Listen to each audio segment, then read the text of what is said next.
maybe tomorrow we should just, well, actually, we can double check with Aaron, see if he'll be able. Well, we can just start without it, but maybe we should just alternate Vintage Story and 14 until we're done with Vintage Story, especially with nothing going on. Yeah, we can go back and forth.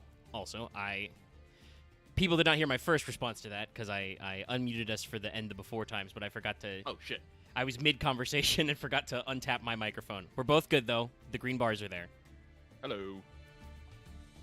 Howdy, everybody. Welcome back to your usual fail portrayal time, but not your usual fail portrayal channel. So this week is Valentine's. Yay. Unfortunately, well, not unfortunately, but funnily enough, our exact timing to do anything specific on Valentine's Day itself, that's Friday. So that's when we record the podcast. So I'm sure we'll have lots to talk about the Valentine's event going on in FGO right now then, but, you know, we have to record the show, which should normally take probably around 2 hours, but we will find some way to make it take 4 hours. That's how we do, yes. So we're using up your fail portrayal slot today to do another Lucky and Me Wombo combo. So we're going to present a tier list of Yu-Gi-Oh! Waifus. Thanks to the illustrious collections of our community, my own judgment, and some quick Googling on the internet what people think about Yu-Gi-Oh! Waifus. I have a list of about 108 participants today. Jesus. Listen, man, when I get down on the list, we get down on the list. But before we do any of this, let's talk about the tiers, because that is part of the tier list process. Everybody likes to know what's going on in the tiers. I have assembled a one-time use tier maker tier list, preloaded all my assets, and currently we are sitting at 4 tiers. So S tier is Chef's Kiss, perfect, no notes, exactly what it means there, just a waifu with the maximum amount of vibes. Everything's great. Everything's great. A is thumbs up, aka smash. Just, you know, generic approval. Yes, this is a waifu. We like her. Good. Thumbs up. Now, if it was me, if I was doing this tier list alone, I will advise Lucky, but I am not making final judgments on any of these tier lists. Please submit your responses and complaints too. A hole in Lucky's backyard where he can bury them. But if it was me, I would put a B tier list below A, which is just kind of a, like, you know, average, above average, yep, kind of zone. However, Lucky, you told me to preface the post I made on YouTube about this with saying, you know, telling the community, y'all need to realize I have low standards. So I have cut out the B tier entirely. I have just assumed anything that we might debate and put in B would just jump to A anyway. This is accurate, yes? Yeah, we could put it back in if you want, but I figured we would simplify things. C tier is the hear me out tier. Okay, there's positives to this waifu, but also there's something to maybe about the vibes are off. Also, a couple of submissions by the community went way back in the Wayback Machine, so unfortunately some of these Yu-Gi-Oh! Women were not really meant to be photo scanned and, you know, blown up to internet image sizes. So there'll be a couple cases of off-modelness where, you know, we might like some of the vibes. You might feel attached to some aspects that otherwise might be like, I don't know, you know. So hear me out tier. Like, maybe feels a little off, but there's something to like there. And also because of some of the community picks, I've made sure to include the F tier, the hard pass tier, because I don't know if anybody will end up in there, but you may want the option because a couple of these card arts are going to be a little weird. Okay. And how this is going to work for chat is I'm going to throw up the image on the stream. I'll just drag and drop it in OBS, and then I will also post it to Lucky in our mod channel so he can peruse. There's a slight stream latency, which I didn't really need. The machine's streaming fine, but I just forgot to switch it over, and we're stuck now. It's okay. So, you know, this means that roughly at about the same time, Lucky should be judging, and you should be seeing. This will be mostly image-based and vibes-based. I will name the card whose art I am showing, and Lucky can ask me any clarifying questions, some of which I may have to respond with shrug. But there's usually a little bit of lore about Yu-Gi-Oh! Archetypes we can rely on. Okay. So, Lucky, are you ready to begin? I'm ready. All right. Chad, I'm not going to ask you if you're ready to begin. You're stuck here.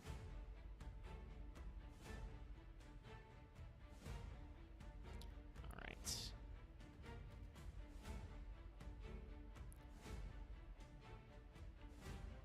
So,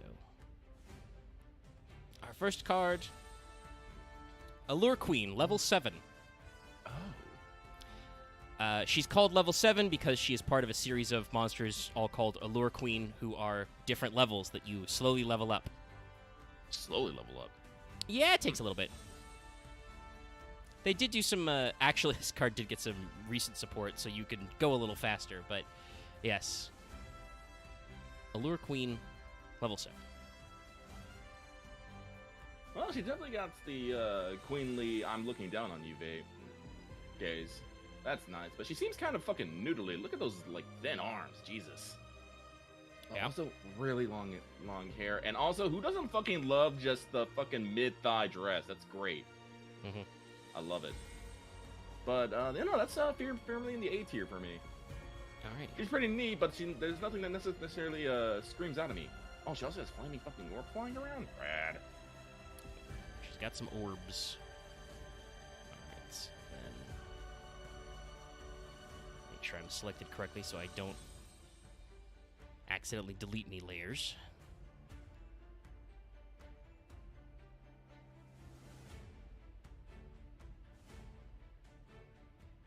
Yeah, I'm gonna have to center each one of these. It's fine, it's just the price of doing business, chat. Alright. Our next one is...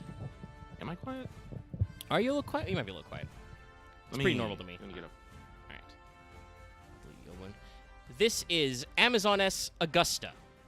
And yes, there is an entire archetype called Amazoness in Yu-Gi-Oh! I do love me some Amazons. Actually, Alright, let's see here. Well, we got a lot of bone here. Also, her hair is a little out of control.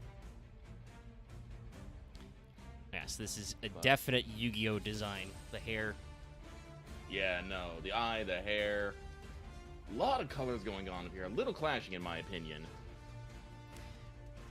Yes, this sometimes happens with Yu-Gi-Oh! Card arts. Tune into Fail Portrayal every Tuesday, normally. Where this is the biggest, bossest monster of the archetype. She is their strongest member, made by... going through several other cards such as Amazoness Queen and Amazoness Empress. So usually that means the artists like to add a lot of extra stuff. Sometimes the card art gets too busy. Yeah, no, unfortunately, I think the card art's a little too busy. The hair's a little too poofy. Like I said, too much bone, too much color. What the hell is that fucking weapon? I don't know. But she is an Amazon, and look at those muscles. Oh, it's so good.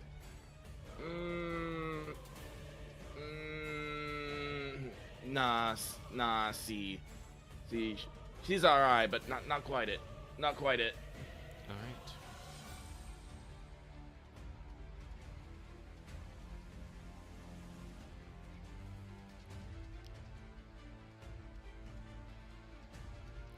And now we're gonna find out if chat remembers this card.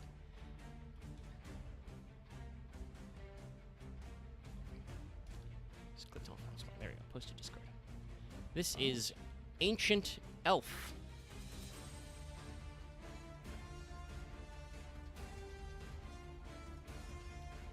Oh, this is like an old school design. But very simple. Well, not a lot. Well, there's a fair amount of detail in the armor. You would say there's a lot of swells. This card, much like its namesake, is also ancient. This was printed in one of the first structure decks of Yu-Gi-Oh! Starter decks. Okay, even. so it was old. Yep. Okay. This is what we call in the biz a vanilla or a normal monster. Has no effect text, which means she has flavor text, which is simply, this elf is rumored to have lived for thousands of years. Now, I want to say, I feel like there must be a misprint, but Japanese is also gender ambiguous. The original English flavor text says he leads an army of spirits against his enemies, but you and I can both see this card with our eyes. That's definitely a boob plate.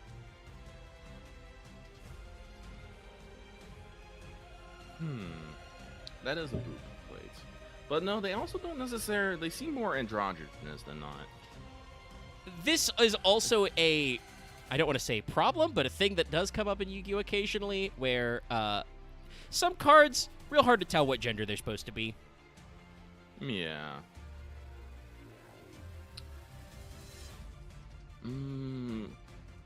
Again, not necessarily feeling it, so we're gonna go again with the C tier. It's okay, but All right.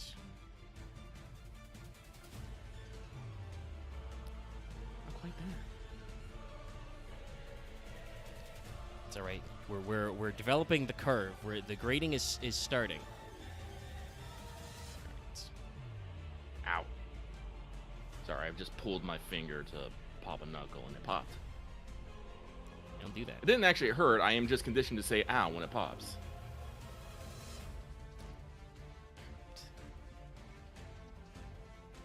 Our next card is Appaloosa, Bow of the Goddess. This is an alternate artwork. Her normal artwork also shows her riding on the back of a bear.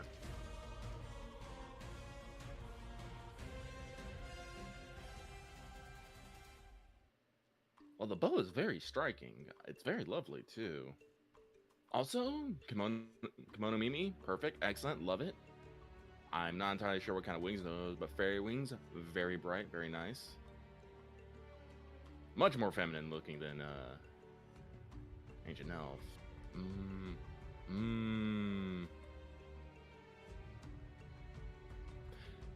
Yeah, no, A. This girl's amazing. I love her.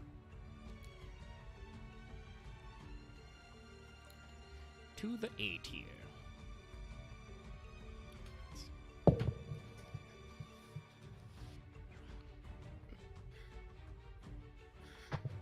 All right, Lucky took off his sweater. He's about to get serious. He's got a knuckle down. Alright. Well, it's been below freezing for most of the day, and so Lucky layered up, but... Yes, I believe I recall that conversation earlier. Our next card is Archfiend Eccentric. And to let Lucky know something just a little bit about Yu-Gi-Oh! Because we try and say this card game is for children, I do have one card in here that's going to make you question that one, chat.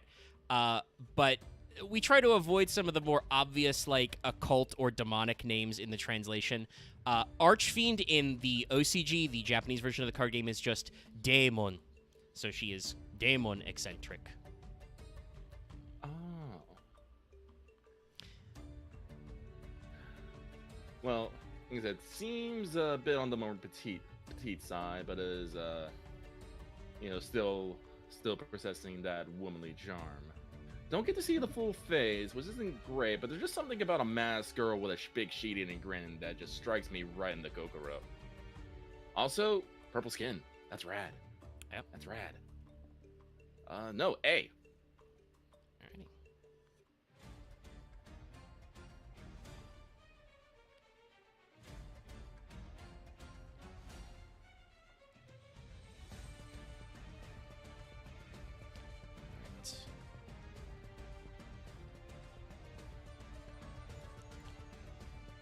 Next, then, Aromaseraphie Jasmine.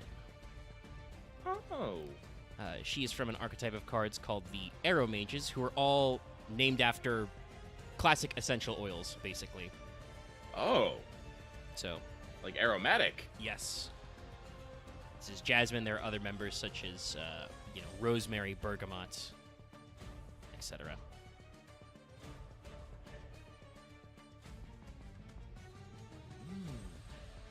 Oh, does she have like a set of like glass pain wings? Yes. Oh. That's very intricate.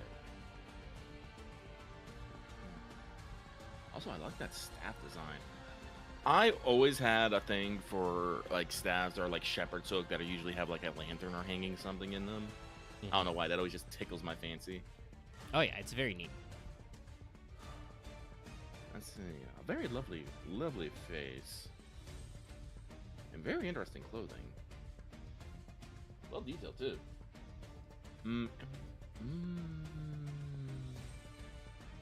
Hey. All right. To A with ye.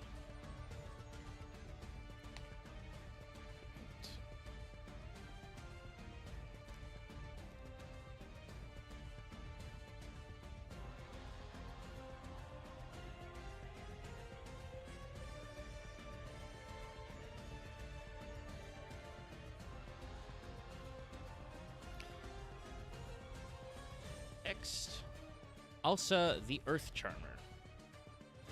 Oh. Technically, this is Elsa the Earth Charmer immovable, but that doesn't really matter. So, she is from a series of cards named the Charmers, who are all themed after the 6 attributes, the elements in Yu-Gi-Oh.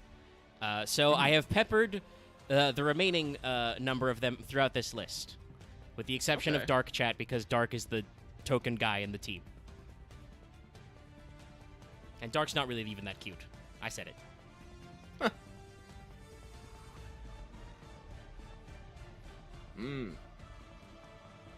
But yeah, at first glance, she seems kind of a time-posed figure, but I can see those assets hidden behind those wands. You can't fool me. Yes, in some of her card arts, people have mistaken Elsa for a guy, but when the artist draws her a certain way, shall we say...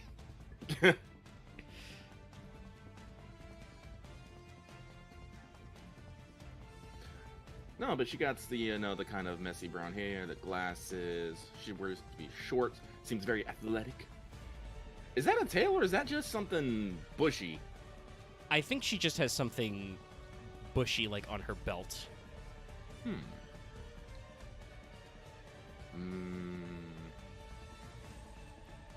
But it could be more. Like, some versions of their cards are called Familiar Possessed, so they channel their familiars, like that little guy you can see in that screen. Yeah, what is that? Honestly, don't know. They just drew some extra little guys for this particular series of cards. He's a little Earth guy. The little Earth guy. I'll just call you Gnome, I guess. But yeah, no, let's stick her in. Let's put her in A. I was thinking of maybe putting her in low, but no, I like her. Seems like she got spunk. Right. Who doesn't like spunky girls? For Elsa. Funny how that one worked out, chat.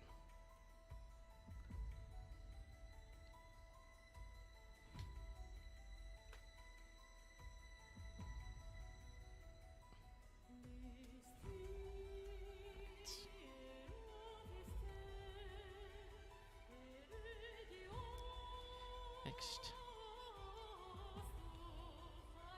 And your ears are not deceiving you when I say this card's name is indeed Beyond the Pendulum.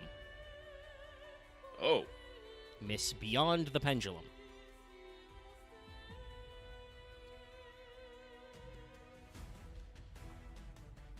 Okay, so we have another Yu-Gi-Oh! Yu-Gi-Oh! Yu-Gi-Oh! Card. That hair is explosive.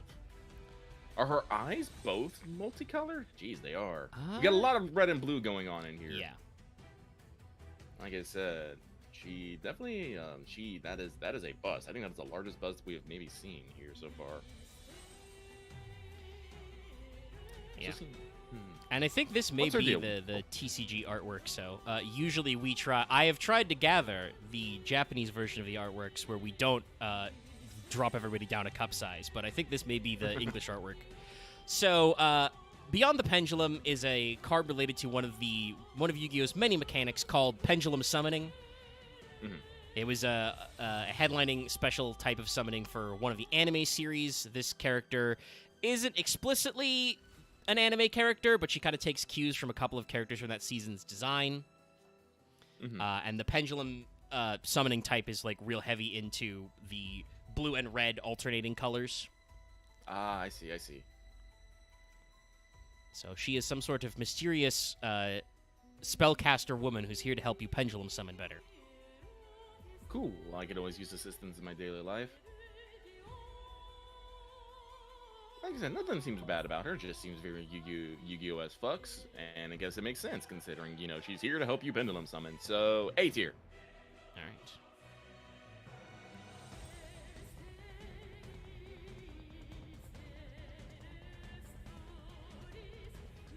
Unfortunately, y'all are gonna realize Lucky has low standards, y'all. This is like I said, why I'm like, we're just gonna skip the B tier. All right. Our next card, Botanical Girl. Huh.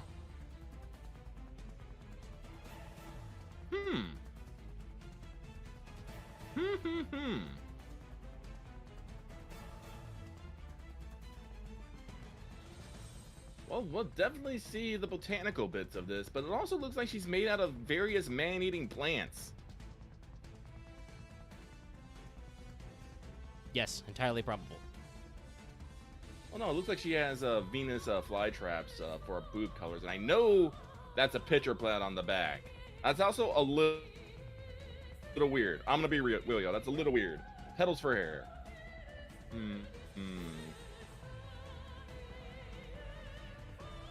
Also, the artist went really ham on putting the wrinkles around the curves. It's a little weird. I'm gonna be real. I'm not feeling this one.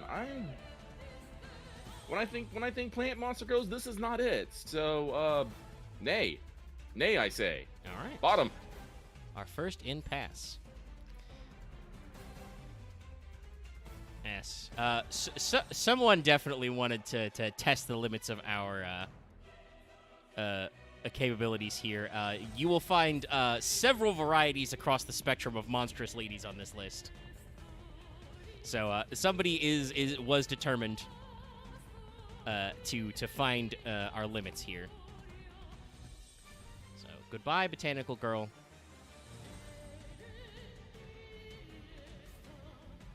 So Lucky's for the man-eating plants, but there's something about her design just says nay. Speaking of which, this design, much simpler. This card's name is simply Centaur Mina. A. Alright. No notes. Perfect. He has no further comments. Alright. There we go. Found W's again. Night Centaur ladies? Yes, let's go. Yeah. And we shall progress. We've had, here we go, is the correct one. Monstrous women. What about a woman who is a robot? This is Centurion Legatia. Whoa. Yes, and this is a whole archetype of cards, which is all about, you know, chicks piloting robots, which turn into bigger chicks. This archetype is indeed Gynax as hell. This is Gynax as hell. Look at those hips. They're huge. I love them. Yeah. The chest armor seems to be a bit lacking, but you know what? That's fucking fine. It was love at first sight. Put her on the S tier, baby. Alrighty. We've got our first for S. What are those giant wheel things? Are those engines? What are those? Yes, I believe they are engines.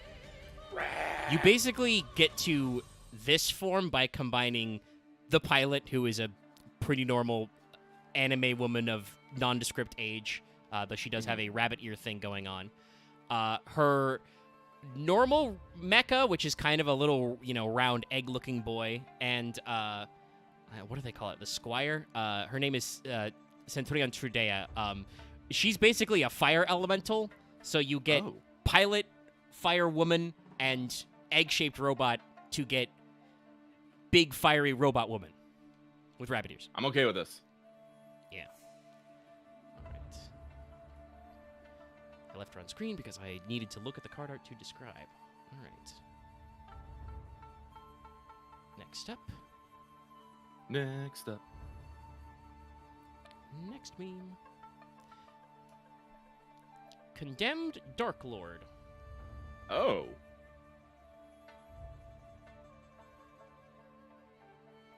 Oh, I love the detail on this card.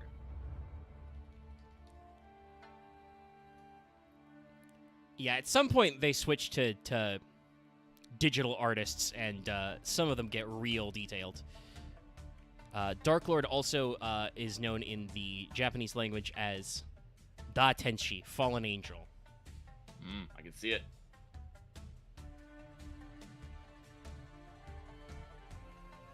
But yeah, no. Like I said, the card's a little busy, not in the worst way. They don't go necessarily too crazy with the color scheme, in my opinion. Although having the wings and whatever is behind the wings, attached to the wings, that's a little much, y'all. That's a little much. Don't know what you're thinking. The expression, great. I am not entirely sure if she wants to love me or kill me. Maybe she wants to do both. The horns, nice touch. Shoulder horns, not so much a nice touch. Sick-ass gauntlets, though. A. All right.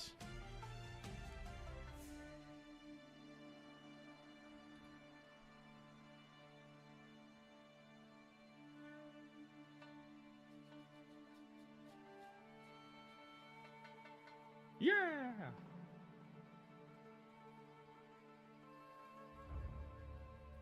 And next, the favorite of McDonald's promo packs everywhere, Cosmo Queen. What? I'm not kidding you. This card was originally produced in promotional packs given to you at McDonald's. Which is probably why she's decently memorable. I would say decently memorable, but probably in the worst way, the design ways. What is going on with her? Well, let me read. Her flavor text is one line, so I can read you. Queen of the Galaxies and Mistress of the Stars.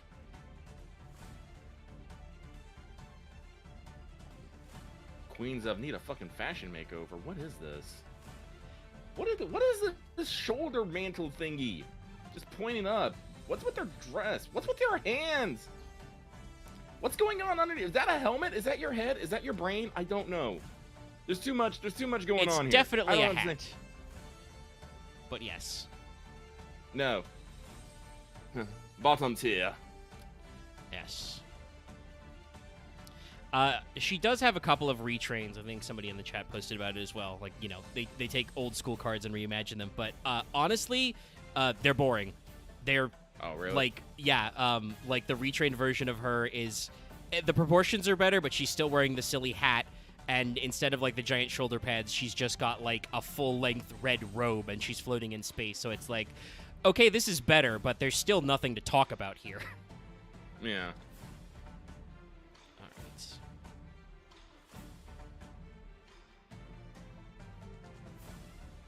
right. Arca Chat saying, after 10,000 years, she's free. Yes, a little Rita Repulsa coated.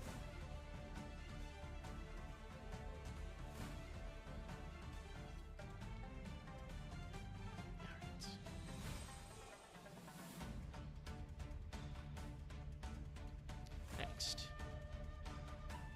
Cyber Angel, Ben 10. Ooh.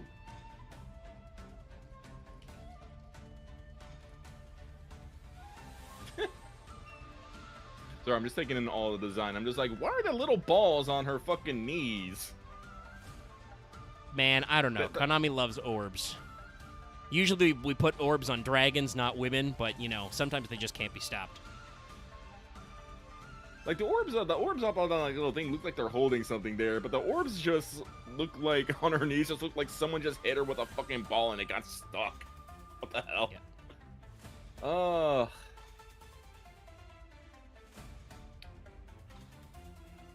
Well, she does seem neat. I like the weapon seems. Oh, is those dual fans on a chain? Wild. Yeah. Seems slightly impractical, though. Same with that face piece. Jesus, why is it so... so pronged. Well, Also, girl, you going to the gym with that fit? Fuck. maybe.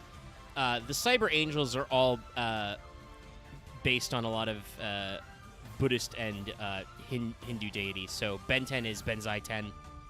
Mm-hmm. They have a Dakini, an Ida 10, an Ishana, etc. But Ben 10 is the one people would probably recognize the most.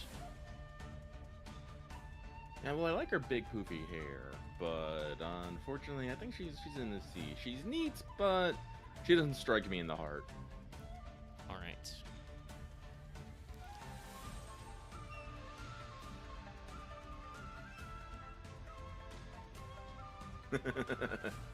People yelling about getting the Konami orb. You gotta watch out for the orbs. The orbs. All right. It's time for an all-time classic. Oh? The original. The Dark Magician Girl. Using the Kaz signed art. You can see Kazuki-sensei's signature in the corner. Here she is, the original. Well, this is not the original art, but you know what I mean, chat. Yeah, the one, the only. Nah, this is just a straight up, S.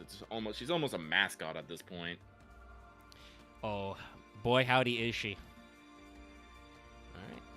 Scoot her up to S. Like, I don't even think there's much to say there. Truly a classic. Well, Yeah. we have a couple of variations. As you say, she's basically a mascot character, which means we get to do merchandising. Merchandising. So, we have regular Dark Magician Girl. What if we had the tanned-skinned blonde version? This is Apprentice Illusion Magician.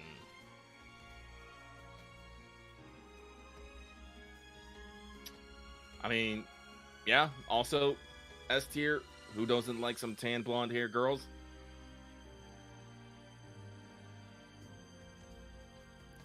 Fucking cute. Yes. And then one last one for the road, chat. This is normally in alphabetical order, but we're going all the way to M for this one. Lucky he's trying not to interrupt Omega. We got a flow. Whoa. This is Magi Magician Gal. This is another redraw of Dark Magician Girl, which is a Kaz original art. I'm not sure if you can see the signature in this, but this is a digital mock-up. Because this card has not been released in English ever. Huh. The presumed here is that for arts that Kazuki Takahashi did himself, there are some requirements about licensing and editing. And normally, Dark Magician Girl's boobs are too big for Americans. Wow.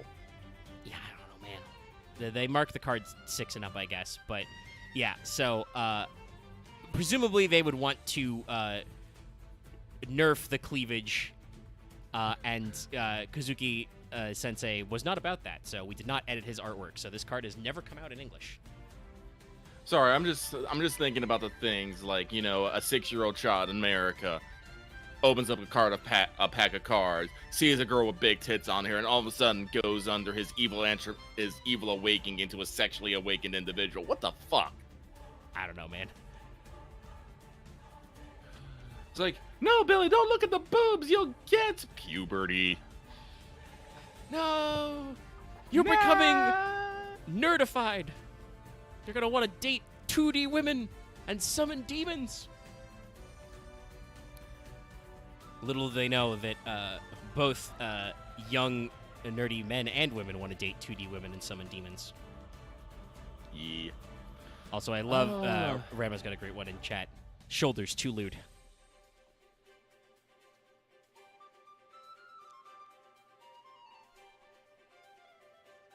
I don't know if it's just something about the coloring on this, but something just seems slightly off about this art. So actually, unfortunately, I think this one has to go down to A. Like, That's it's still fair. Dark Magician Girl, and she's a lovely, but That's fair. As I said before, I don't know. It feels like she spent too much time in the a little too much time on the tanning bed. It's a little sunburnt. Yeah, possibly. Like I said before, this card's never been actually released in English, and several of the artworks that Kazuki did himself have not been released in their big simulator master duel. Again, probably because of licensing with his estate, or maybe permission not to, he requested they didn't replicate it. So there's no high-quality digital scan of this card. This is a mock-up the internet posted, so sometimes the coloration in those can get a little off. Oof.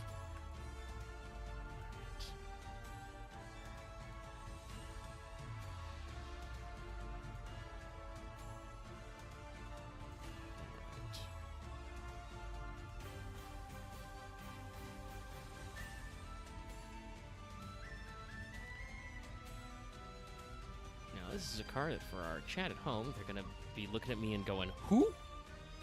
Who Omega Law?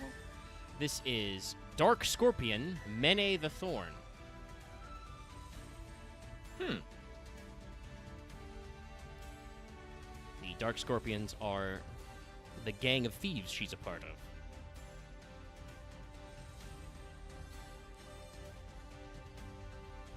Well, there's several things I like about her. I like her simple drip. I love the long red scarf. Though I feel like she's turning her head just a bit too much. Girl, that's gonna give you some neck pain.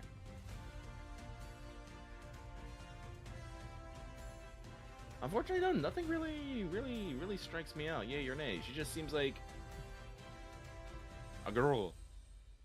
I was about to say a dude, but I feel that'd be insulting. She's just a gal. So, C tier.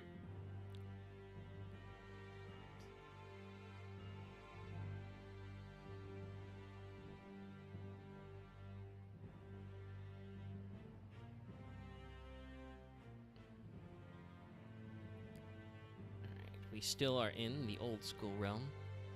This card is just called Dark Witch. Oh, I think I remember seeing this card. Yes, very old school, very classical. It's like, see, I feel like the art's a little scuffed and the proportions are a little weird. Like the wings, the arms. Yeah. No, it the definitely face. happens with some of our older school designs. It feels Like like I someone said- tried to make her out of fucking modeling clay and just could not get proportions right. Yeah. And honestly, with some of these cards, like, who knows who drew some of these arts? Like, obviously, some were pulled directly from the manga or anime panels or anime frames, but a lot of pack filler back in the day was, I don't know who Konami had in the office. Probably somebody trying to draw on a tiny, scan machine, draw it by hand, scan it in so it can go to the printer. Again, simply not meant to be blown up to this size. But Unfortunately, this girl kind of looks like she's going through a stroke right now. I'm gonna be real. yeah. When you're looking at a standard issue, Japanese size playing card size, some of these things you just can't see. All right.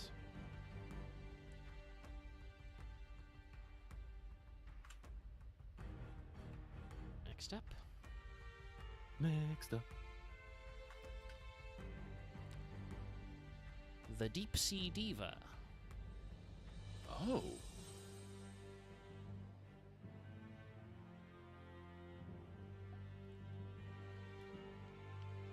The Diva of the Deep Sea. I feel like is this the same artist from the one who did the Plant Girl? A while ago? Don't know, actually. This is a thing many of us are not super happy about, but Konami does not directly credit the artists. Oh. We know who a few that's of them dumb. are because they're allowed to talk about their portfolios, but yes, if they're the same artist, we just have to guess. Could be. I believe they're from Like I said, a similar era. I see a lot of similarities in the design philosophy here. But seems perfectly respectable. Hey.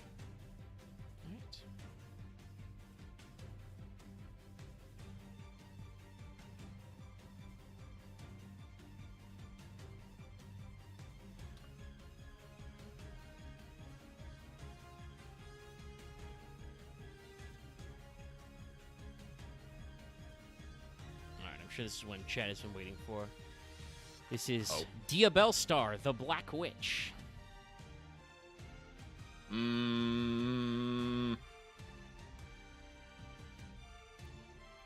This art is busy, but in like the best way. Yes, as you might expect, this woman, Diabel here, Diabel Star, is centerpiece in what Konami does, usually every so often sets.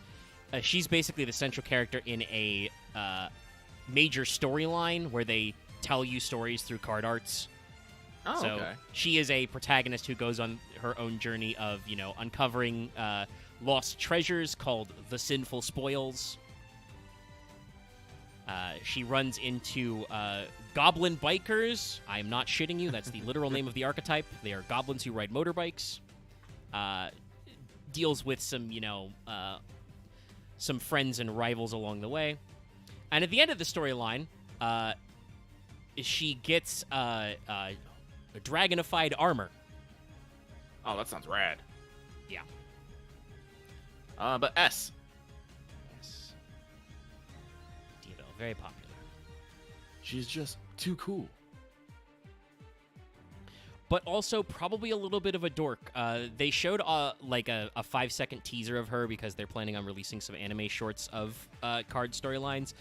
It's just her, sleeping in bed with the covers like half off type stuff. Yes. No, I feel completely justified in my choice then. Yes. Excellent. But where you have darkness, one must also have light. This is Diabels, the original Sin Keeper. Whoa. Diabel Star's childhood friend, who is now her rival.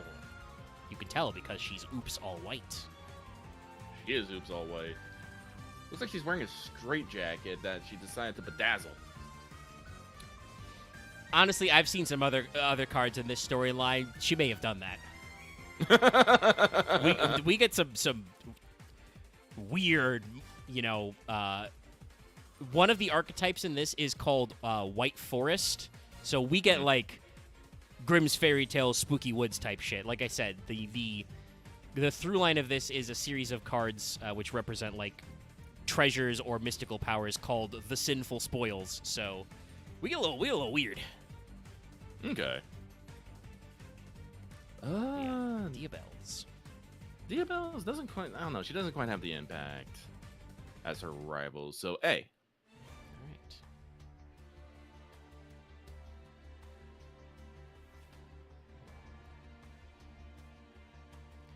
All right, now, chat. Be cool. I'm setting up for a 1-2 punch here. I've done this a couple of times.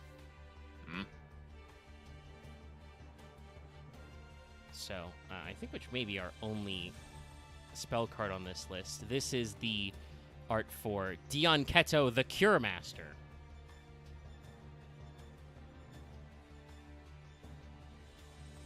Huh. That's interesting. Yes. Hey, spoilers, this version of the card art didn't make it to America.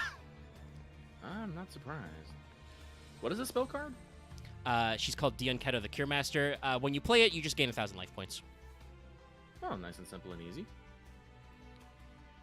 I mean, she seems to be an older lady, but it seems simple and straightforward, so C. All right.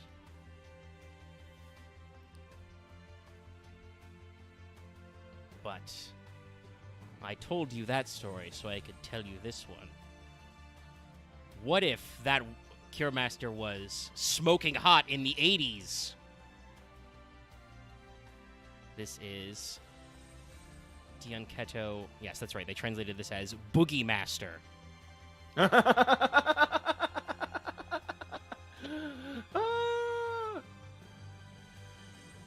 Oh, that's great. Yeah, so there's a little bit of storytelling here. So this card art is actually from Rush Duels, which is a currently Japanese-only product, which kind of reimagines the game to be simpler but faster to play. Yeah. And in the anime of Rush, because there's a Rush anime, of course, Dianketo Boogie Master here is used by a woman whose entire deck is themed around the bubble era of Japanese economics. Oh, that's rad. And she just has a bunch of monsters like Dianketo, but they're all 80'd out. Yeah, she got the fucking fan. Yeah. Look at that hair. I'm surprised she's not just in a strict fucking bodycon. Well, she's kind of in a bodycon. It's more of like a business suit bodycon, though.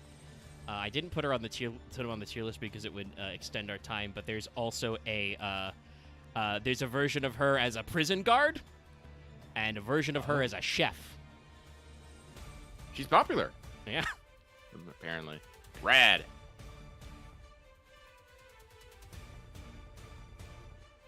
Nah, hey.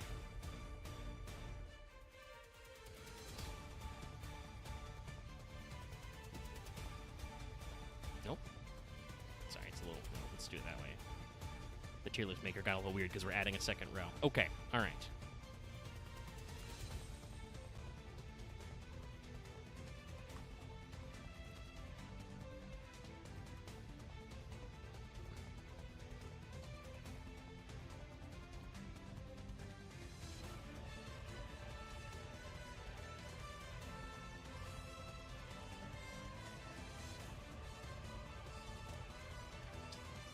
This is Dinomorphia Kentragina.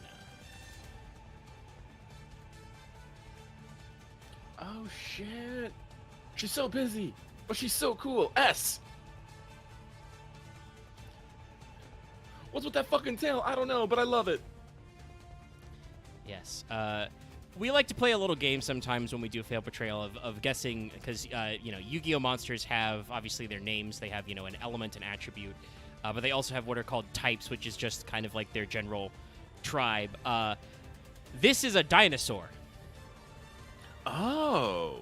Yes, so this deck is built around dinosaur monsters, but they are dinosaur people who seem to transform in a very Power Rangers-esque way. They also have giant robot dinosaurs who are still dinosaurs Rad. despite being robots. Yeah. Rad.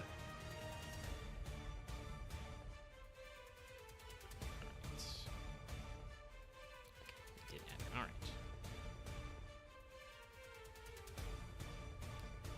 Sorry about that delay there, chat. Making sure I'm selecting the right stuff.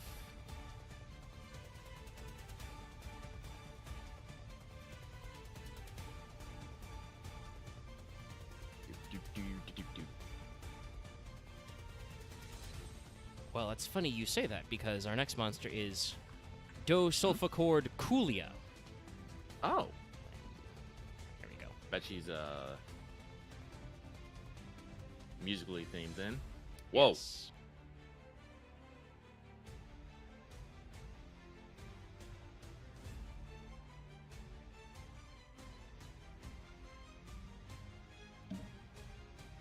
Sorry, I'm just taking in the details here. Does she have some sort of weird bow behind her head? Looks like whatever's on the tiny thing on her has it too.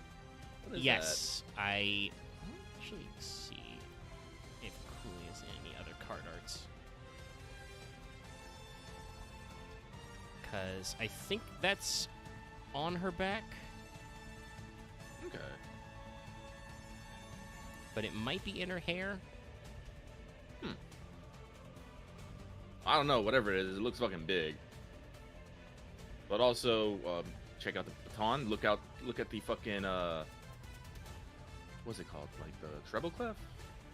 Can't remember, Yes. but they're actually hang on. What is a treble clef? Is that what I'm looking at? Yes. Yeah, the fucking treble clef right here. That's rad. We have notes of liquid. Lot of light. Jesus. Oh, the little chibi thing's carrying a violin. That's hella cute. But also an A.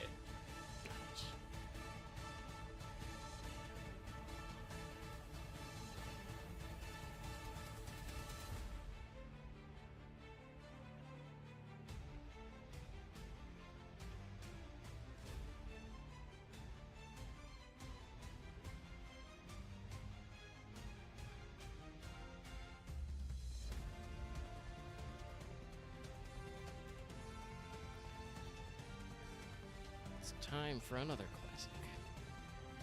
Games. Elemental Hero Burstinatrix. Whoa.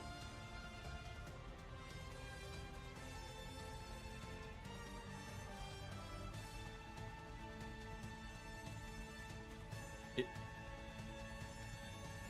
why I have to, like, get down real close and like, girl, are you actually wearing something? What is this? How does this work? I think she is indeed supposed to be wearing something, but it's very hard to tell, yes. Elemental Heroes, fan favorite archetype. There's shitloads of them. There are actually a couple of ladies they added, but for a while, Elemental Hero Burstinatrix flavor text read that she was the only female member of the Elemental Heroes. Now it says that she is the first.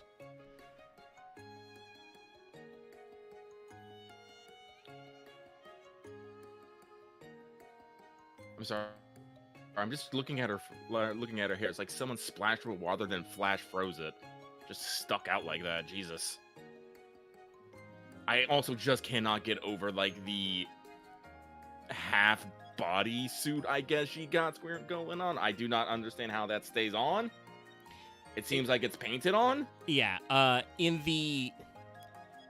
once again, hey, believe it or not, this card was censored when it came to America. The censored version, they just fill in the bodysuit to about her neckline, and it makes more sense. I feel like the artist still drew it like it was painted on, though. And she does have one boot that's longer than the other. Oh, she does.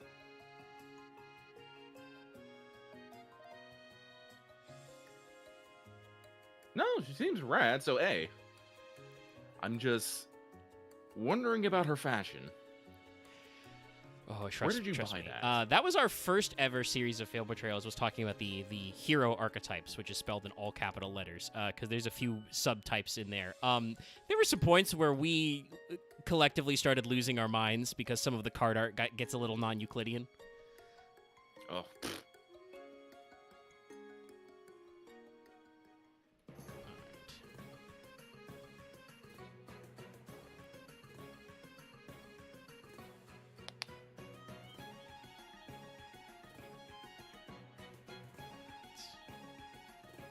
Next.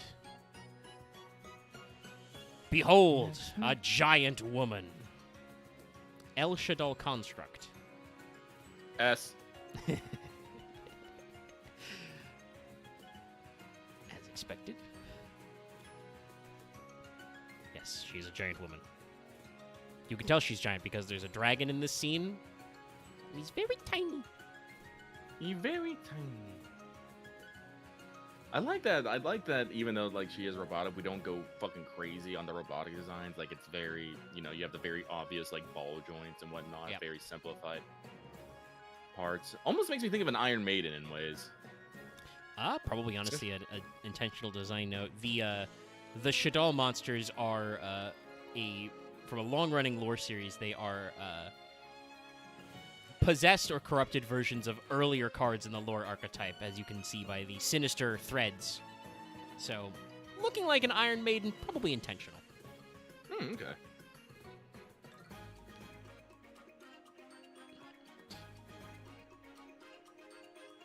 Because Lucky's weakness is also a giant woman.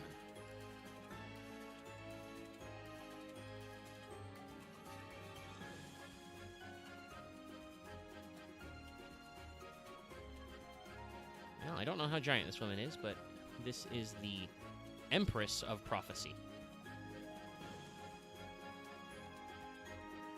Belly.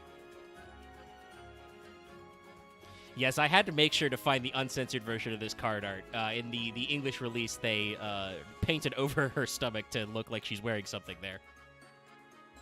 Fucking rude. Yes, no, trust me. We all understand the TCG art department, very rude.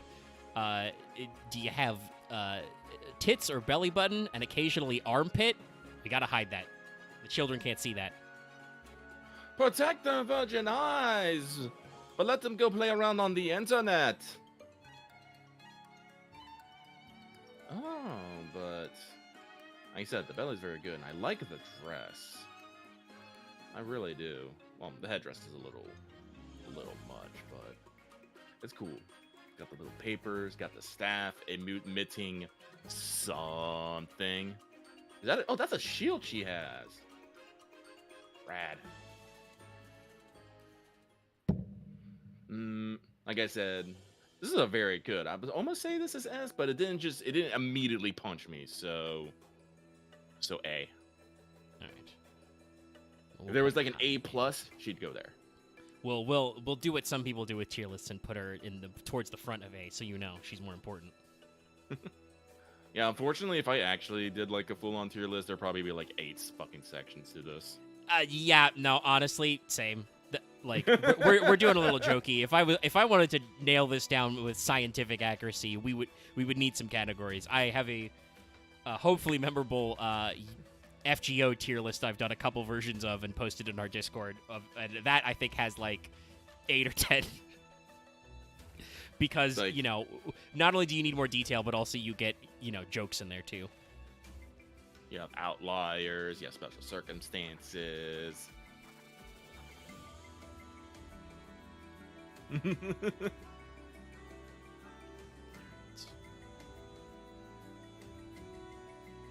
This is Edia with an E, the Water Charmer.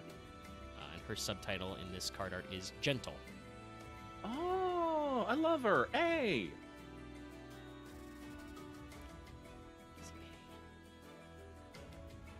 Actually, it looks like she's wearing almost the exact same thing as.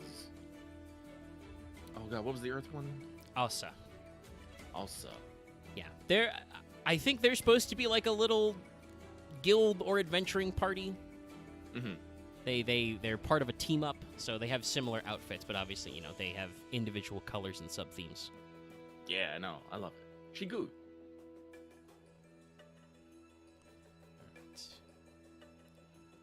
And we'll scooch right along.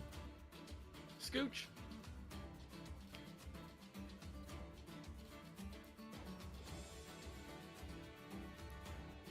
This one is technically a 2-for-1, but it was the most straightforward way to get both their card arts in for minimal uploads.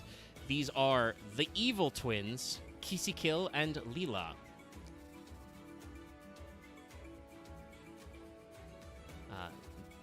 And these two wonderful girls, who are definitely not dating or anything,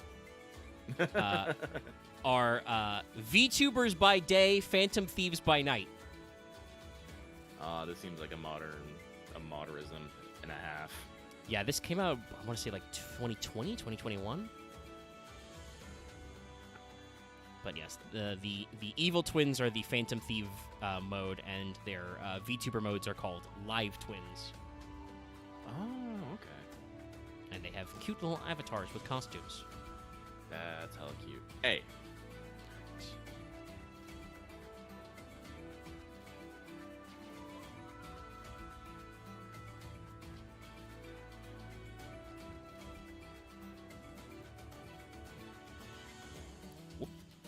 Shit.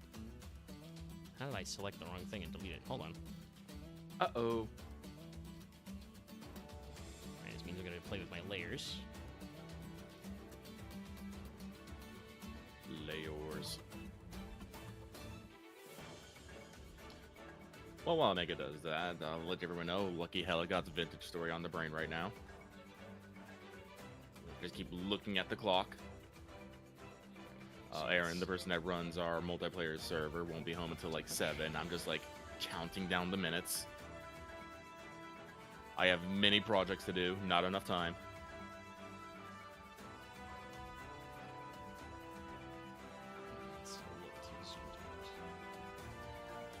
I guess I know the layering is wrong. Okay.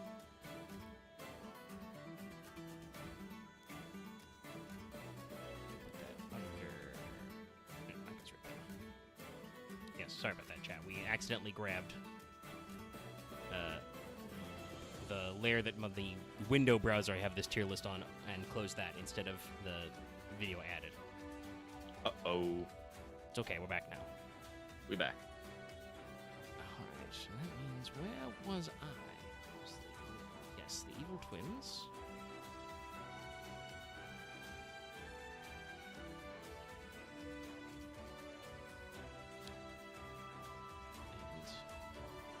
believe it or not, you've seen beyond the pendulum, but what if we exceeded the pendulum? Oh. Whoa. Intense. The belly.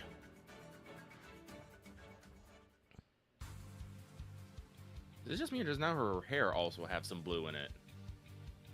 Yeah, it looks like she's got a couple of blue streaks in there.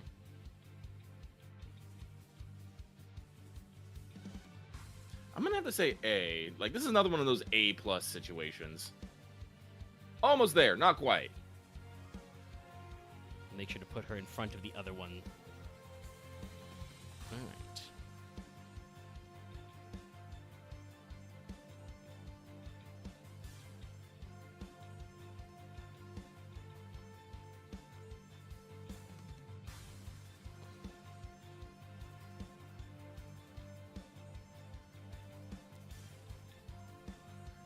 No, Colgate as an anime girl was always the protagonist for Fire Emblem.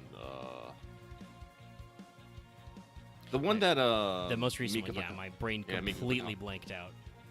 Yeah, I can't remember it, but it's the one that Mika Bakaza did, who's a wonderful artist, and I love her work, but just she likes giving her characters two-tone hair way too much. As evidenced by all the different versions of Sei, and also Hagos Bales, the design she did for Hololive.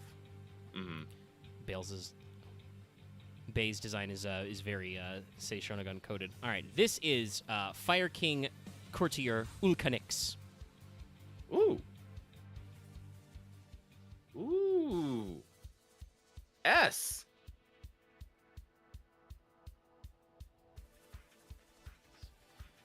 This woman is a fiery bird who works for a very large fire bird.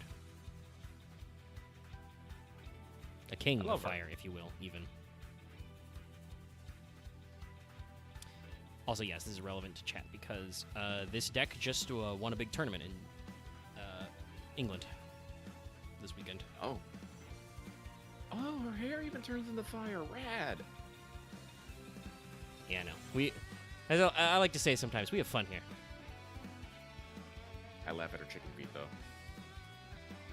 Yeah.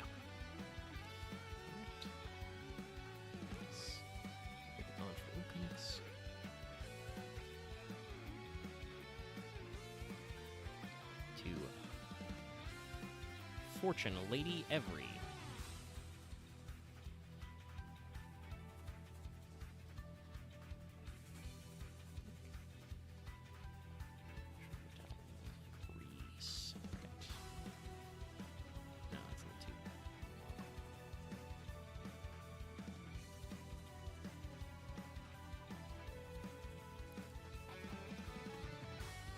Doing some adjusting on there over there? Yeah, I'm fighting with it. Yeah, we'll do that size. Try not to have too much black space. There we go. The layers, Omega, what do they mean? Yes, anyway, Fortune Lady Every is here. And now let's put her in the mod chat. Oh. Speaking of staffs with the thing in the middle. Yep, nope, that's rad. Also, apparently a tail, but also really weird twin tails. Also, really weird horns. Also, skinny as a fucking rail. Jesus. Yeah, some of these anime archetypes are super noodly. Yeah, no, unfortunately, well, there's something that Lucky is not a fan of. It's being noodly. So, C. Girl, you need a bit of meat or muscle on your bones.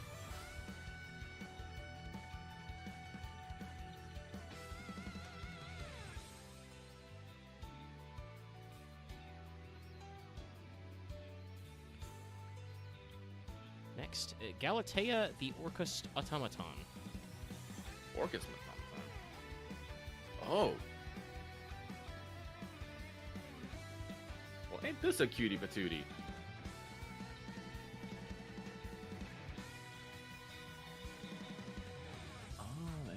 Interesting. Her mid is just that cylinder.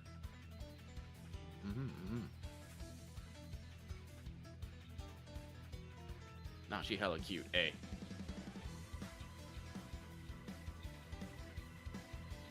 Also, who doesn't love girls with giant size? And that scythe blade used to be a sword. Oh. Then they put it in a Did scythe. it? Yes. Oh.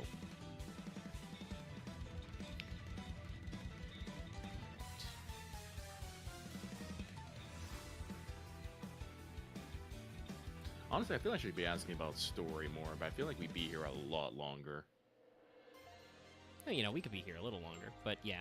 Yeah. I mean, Galatea is actually from another one of the times they did a pretty long-running lore archetype, so I could spin you a lot of yarns. It is indeed anime as hell.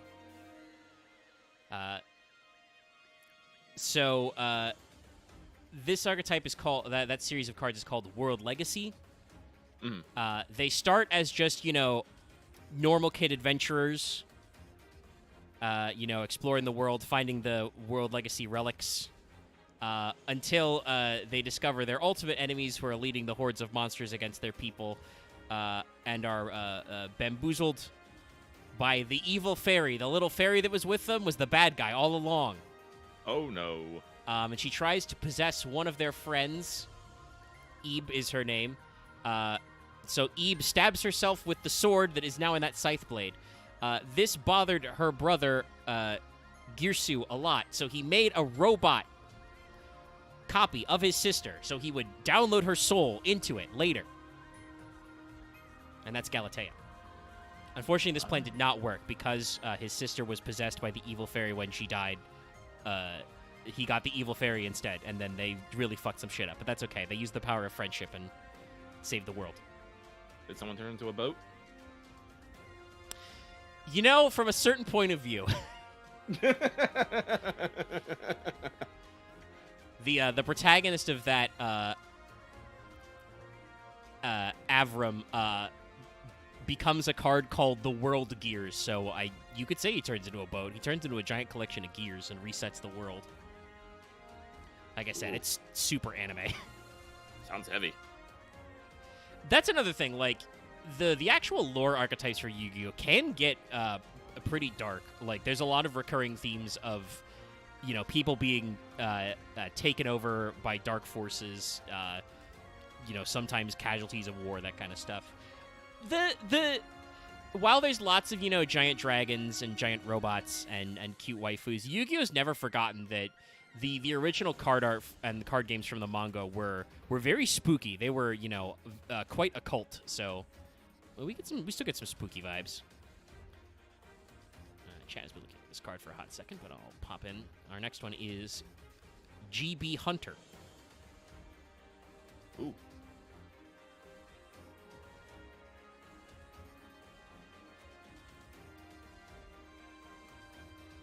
Interesting.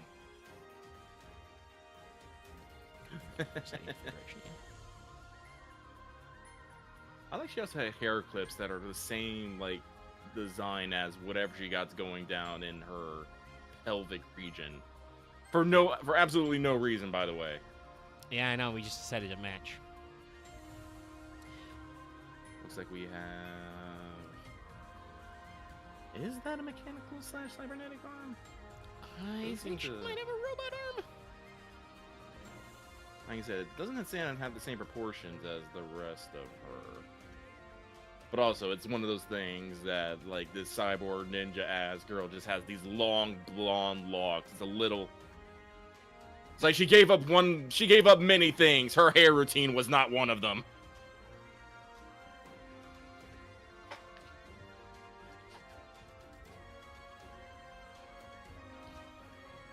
Yeah, big bodysuit. Also, I don't know exactly what's going on with her legs there. Looks like maybe be some armor, could be replacements. I don't know. Does she have a story? Not really. The GB in her name stands for Gladiator Beast. She's a card designed to fight another group of cards called the Gladiator Beasts, who are a mutant cyborg animal gladiator men.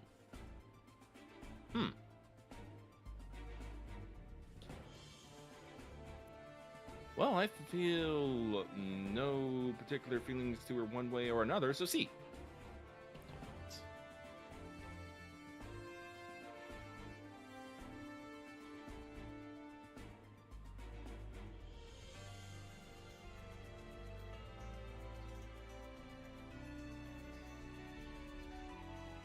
Yeah. And next, Captain Carey of the Gold Pride. What's going on with her hair? She got the tip. Yeah, Gold Pride is an archetype that is probably inspired by stuff like Redline and like F-Zero.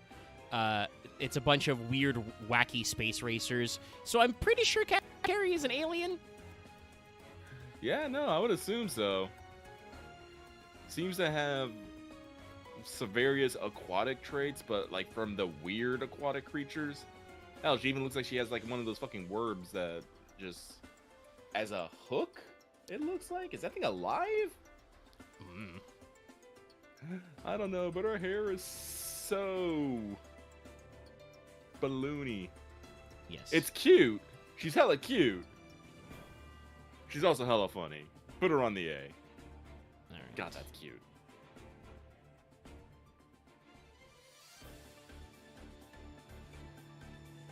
Yes, Loth, I saw the little guy in the background. Don't you worry. We perceive all little guys in the background.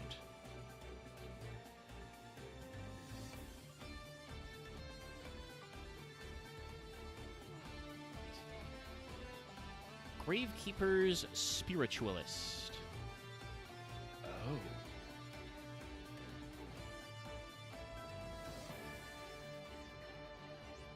S. Just no notes. It's all good.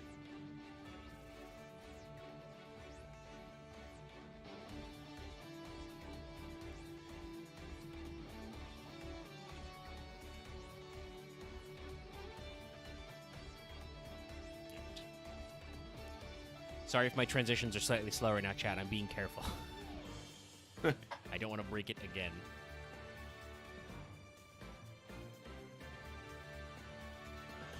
All right.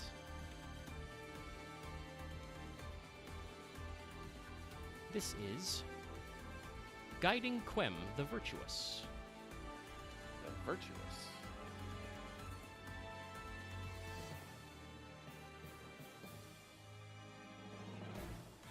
Huh. What's her story? Oh, man. Okay. How much time we got? God damn it. So, this is another, long-running lore series.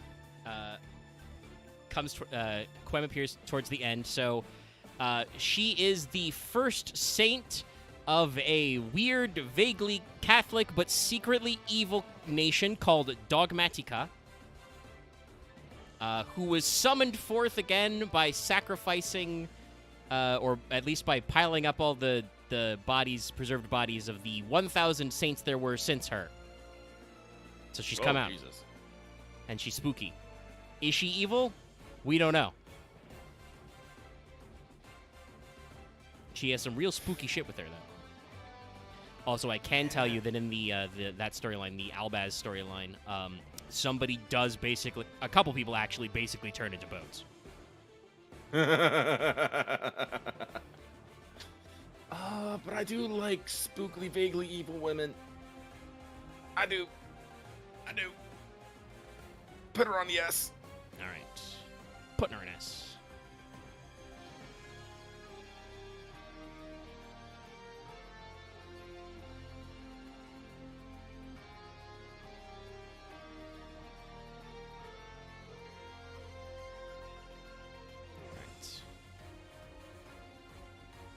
We're once again journeying into the way back. This is the myth, the legend, the original Harpy Lady. S. And if you're curious, chat, this is the Rush Duel version of her art.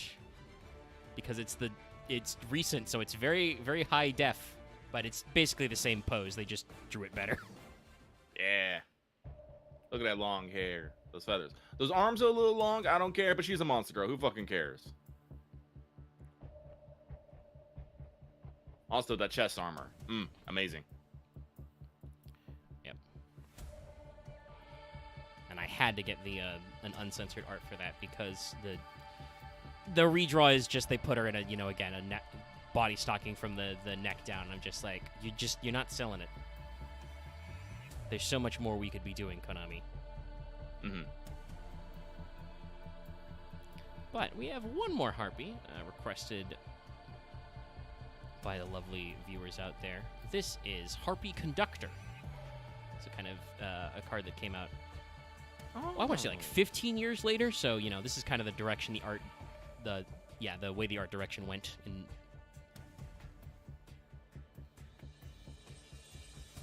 Okay, so I would like. I'm gonna put her on the A, but unfortunately, it's kind of on the lower end of A because how her fucking just feathers just kind of hang off her arms there just kind of weirds me out. Like, I like her hair, I like her face, her outfit is amazing. I don't care about her fucking, you know, claw hands or feet, but those fucking arm, wet feather wing things. Don't get it. Don't get it. Not about it.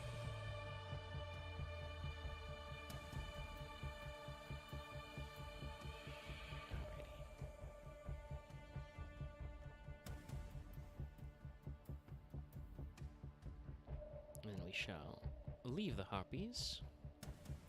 Goodbye, Harpies. Next, this is the High Priestess of Prophecy. This is another card that comes up a lot when people are like, yeah, Yu-Gi-Oh! Waifus. Yeah, no, I can see why.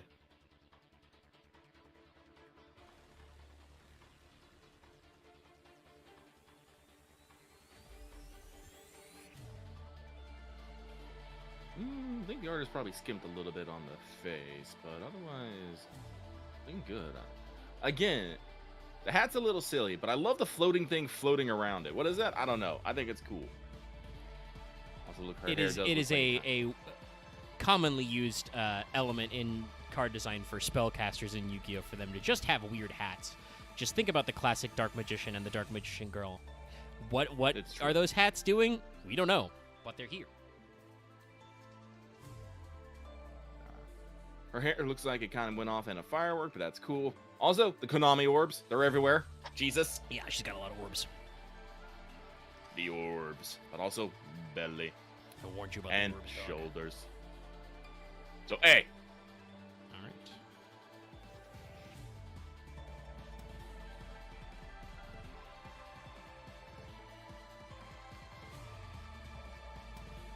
Yeah.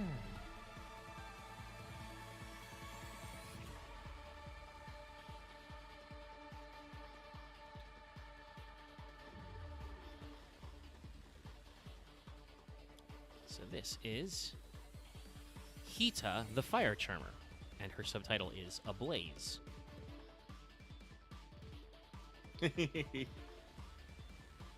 Looks like a rowdy one. But I dig it. Also, probably doesn't look like she probably looks like she can't properly dress herself either. Which I find hilarious. So A.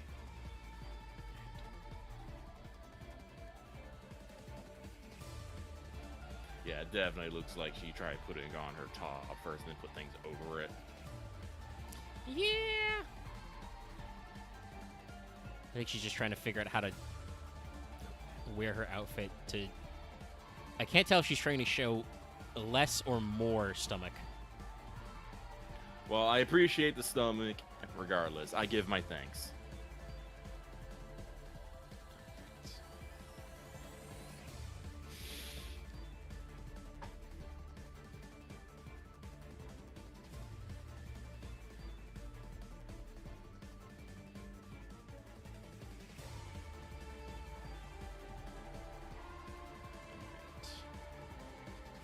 This is one that I'm sure chat has been anticipating. S. Yes, I figured. For the people at home, that's House Dragon Maid. She's a dragon, and also she's a maid. Do you need to say anything else? No. Everything went exactly as planned.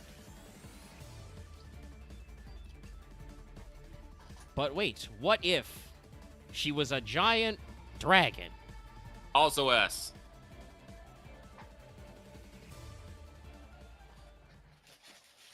You think I'll be stopped? Nay.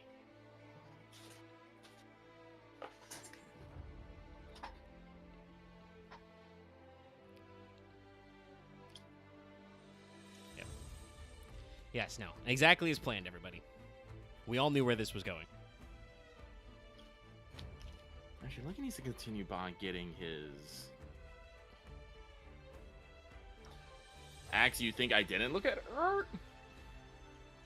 He sees it. Dragon Maid is one of the few Yu-Gi-Oh cards that I actually am interested in collecting in. Like, I don't have many of the cards because, you know, I have to buy them individually because I'm not going to fucking break packs for them. But no, I have looked at all the Dragon Maids. Also, chat, you don't understand. You got Shu a little late.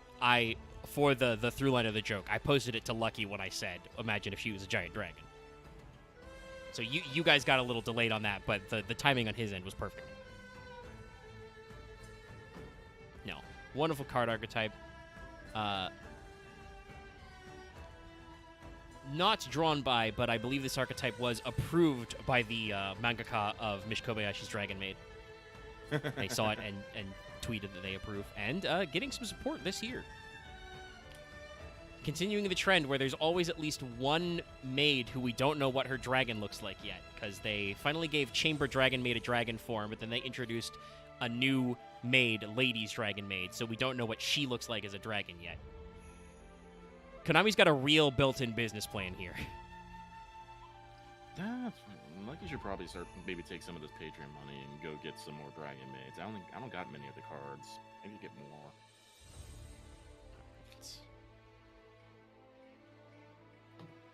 Lucky doesn't own many cards, but I do have a few. Like, I have the 5 set of the Tiamat cards from FGO Arcade. I keep my...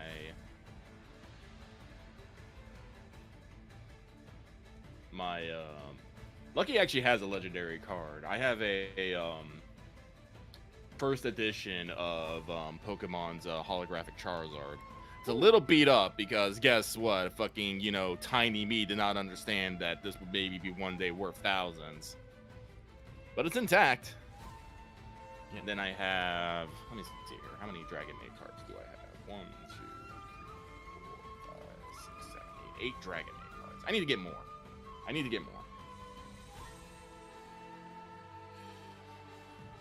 Yes. This is Infernal Flame Vixen. That girl's a lot of fire. Yes. I don't hate it.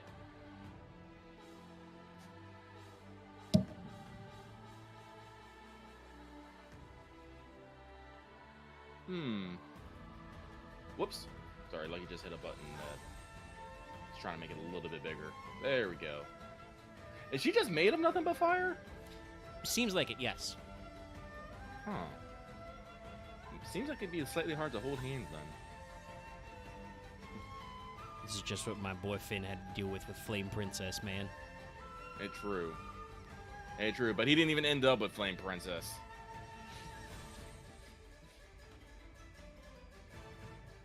But, yeah, no. Strong design, evocative shapes, but we're gonna go with C. Alright.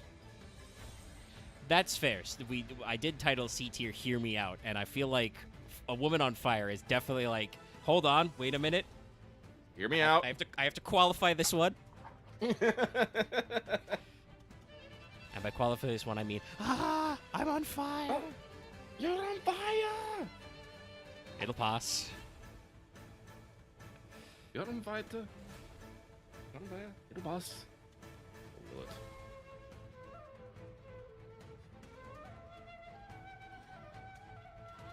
Another classic. Injection Fairy Lily.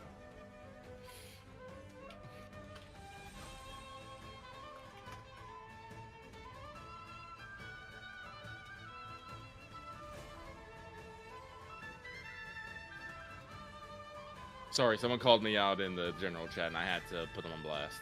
Yep. Oh, this is a cutie. This is very evocative of the 90s to aughts fucking design, but still a little scuffed.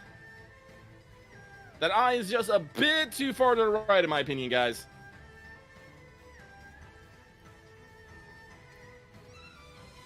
Yeah, no, that eye is way too far to the right. Oh, I wonder, was that the design thing of the thing where we just made the eyes too far apart? I don't remember. Yeah, the eyes being like super big was definitely a like 90s and early 2000s thing. I'm pretty sure I don't know if Kazuki drew this art himself, but I'm pretty sure Injection Fairy Lily showed up in the manga originally, so she is a way back of cards. All right, well, let's throw her in the sea.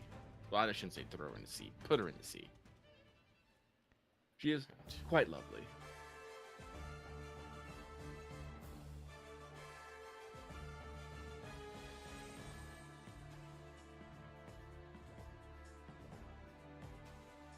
Yeah, that's a good way to put it. Early Moe Blob design.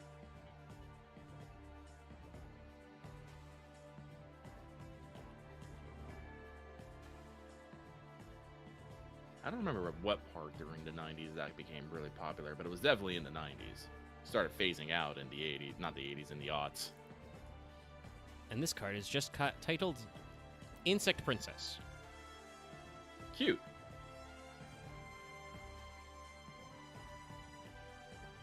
Multi-arm. Carapace, it looks like. Insectoid eyes. Big-ass antenna. Not entirely sure why we have the butterfly wings on the head. Also, that shadow probably would eat you. Hey. Yep. Yeah, that card's not part of a series or anything, so I don't know if she has any individual lore, but definitely looks like a tokusatsu villain.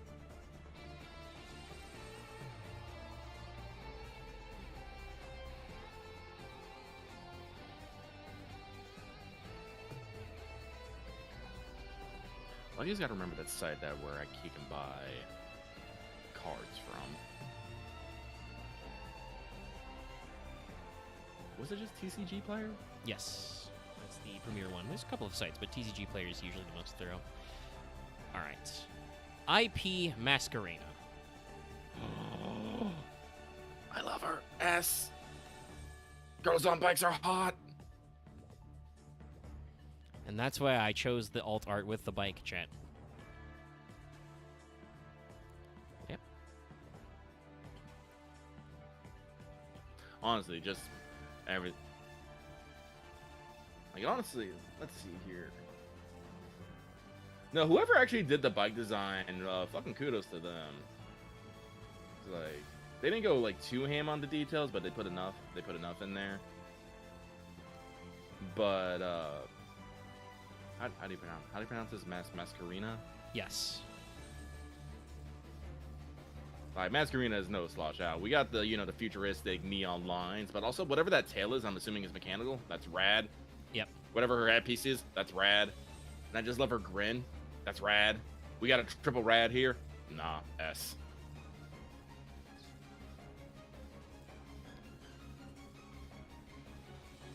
Ooh, we got card sleeves over there. Nice. Yeah, Masquerade is one of those cards that, I mean, obviously I said she's got an alternate art. That's not, the most common. So she was popular enough that people decided to, latch onto her. So she's themed on some stuff. I think I have a card binder that's Masquerena.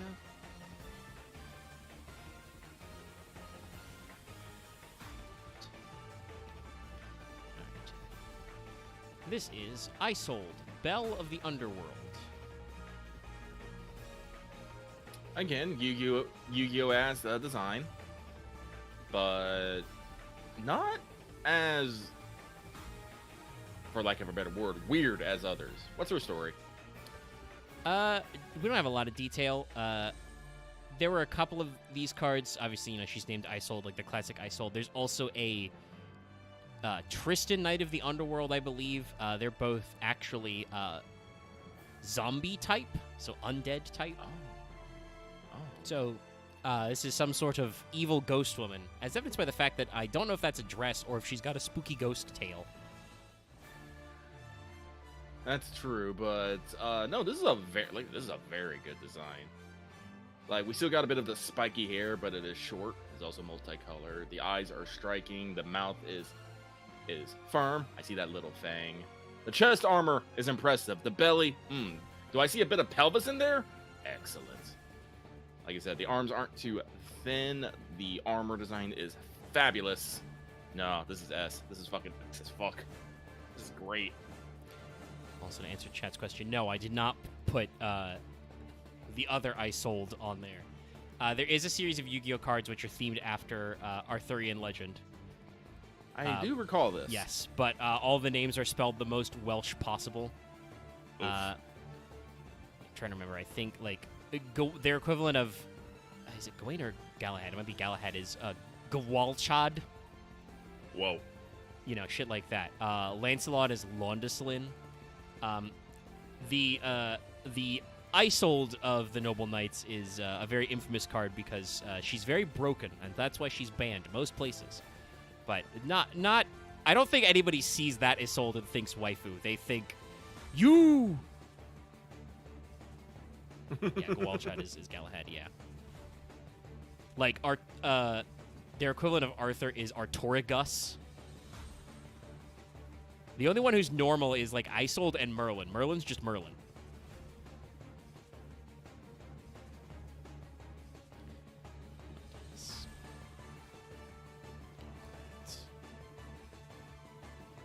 Gua. But yes, as Ark put, Lucky's one of many weaknesses, a spooky, ambiguously evil woman. This is correct. And chat, you're seeing this one larger because this is a card that's not released in Master Duel yet, so we've only got scans. This is Lacrima of the Crimson Tears. This is a busy design. Yeah, these cards, I just said this card's not out in the Simulator Master Duel. Like, these are very new cards. She is a member of an archetype called Fiendsmith, which seems very DMC coded. But also a lot of their names reference, like, classical Mozart music. Like, you've got, you know, Requiem, Lacrima, etc. But, you know, we had to include one hot woman, or it's not a Yu-Gi-Oh archetype. Yeah, let's see here. He says she got the twin tails. She has the streaks of red in her hair, which is nice. Super pierced elfin ears, though. Jesus, she got like a minimum 3 bars in the ear that I can like fully see. Let's see. Striking red eyes, but we have the smudged eyeliner, it looks like. I don't know if that's intentional or not. I see the little fang. That's cute. Heart earrings. I assume that's a heart. I'm not entirely sure. I think so. Some sort of choker into a... I'm not entirely sure how that works. How do you get the... I guess there has to be a fucking... just a tiny bit of fabric going between the press, so you just get that plunge effect right there. It's the only way. Chest armor is impressive. Off the bare shoulders, nice. Fur trimmed. Guess it's not really a stole or a shawl, but it's not really much of anything. It's just fabric. I think it's around the. I guess it's technically the skirt because it's the lower half of the dress, but she's also got both feet up off the ground right now. Those are her pointy ass shoes you can see at the bottom there. Yeah. No, this is a really good design. It looks like her weapon's just kind of some sort of water spear there. Oh, a very long tail, I just realized. Very long. It's a whip tail, baby. Also, as I mentioned, I really like the design of the wings. They're not too... Some of the wings that we've seen here are way too fucking crazy. No, these are actually nice, like, straightforward wings. I like that. Nah, this is A+. To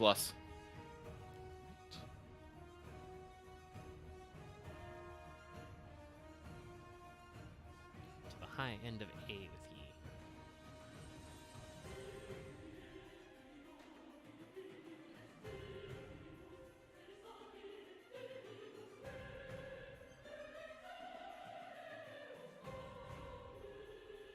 back to the official Master Duel scan, so you're getting smaller images, chat.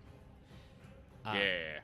Now, this is a card who is slightly unfortunately named the Lady of D.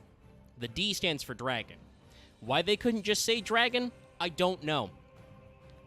There's an old school Yu-Gi-Oh card named Lord of D, who I'm pretty sure is just Lord of Dragons in the OCG. And they just kept him Lord of D for some ungodly reason, so she's Lady of D.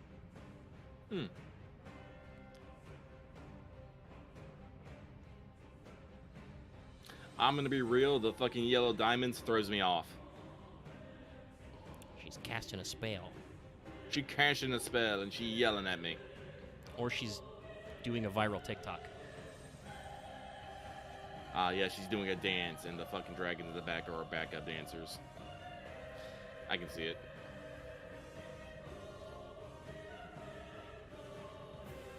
Well, her design is nice and simple, but unfortunately that means that she doesn't really stand out in any way.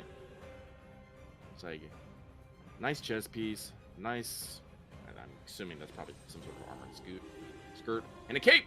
Who doesn't love capes? Our fucking headdress has too many spikes, and it looks like she has a fucking matching...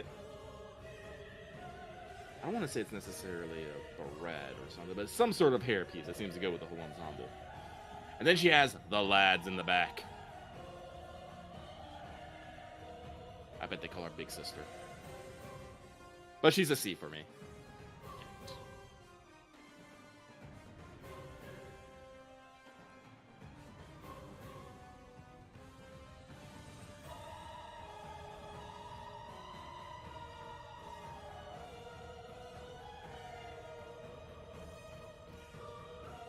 And now, the lovely labyrinth of the Silver Castle.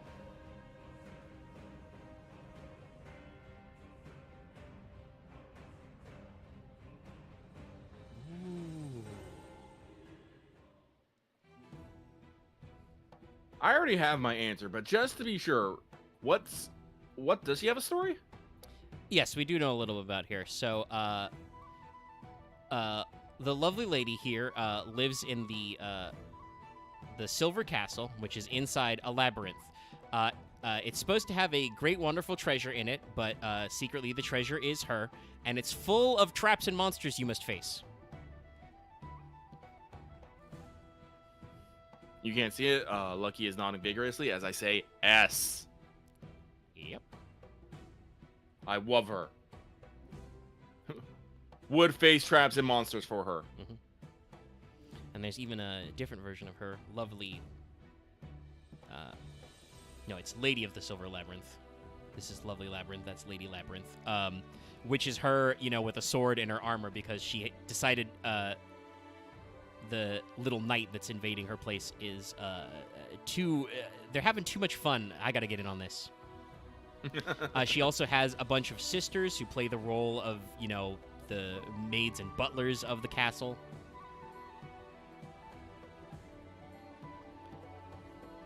Probably could put Arias in this list. Arias is, as I said, a sister, but is dressed like a butler. Cute. But, we only have so many space. We're over halfway.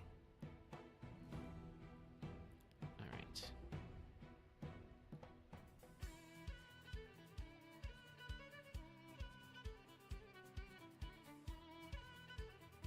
Yes. I removed the previous art, and then my brain instantly went, did you remove the previous art? Yes, brain.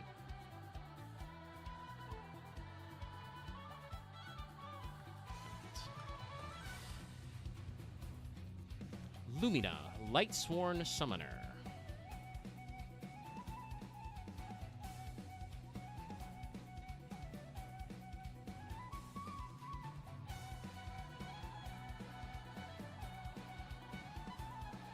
Sorry, Lucky was just trying to mimic one of her hand movements over there. I'm like, what are you doing, girl? Summoning. Summoning, I guess. Let's see here. Well, no, unfortunately, Lucky is not moved in any particular way. I was more interested in her hand gestures than her herself. I do love her giant long scarf, though. Who doesn't love long scarves? But she doesn't seem to have anything going on. Does she have a story? Not a lot about her particular. Her theme or archetype are called the Light Sworns. So they're a bunch of guys who have, basically various RPG jobs. She's a summoner. There's, a monk, a thief. I think there's a ninja, stuff like that. And they're just a bunch of different guys with this similar kind of white and gold aesthetic who, all support each other. They work for a giant dragon. Okay.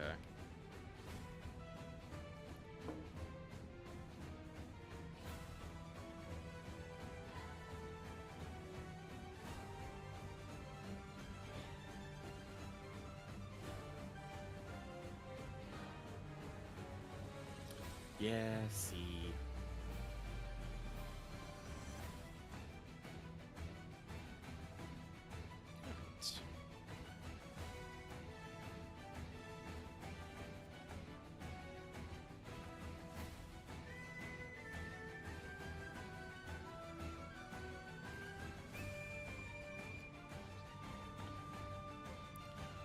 Luna Light. White Rabbit.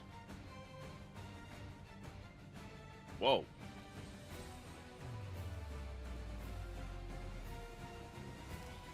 Hey, Loth, you put some respect when you talk about Raiko the Lightsworn Hunter, who is a dog.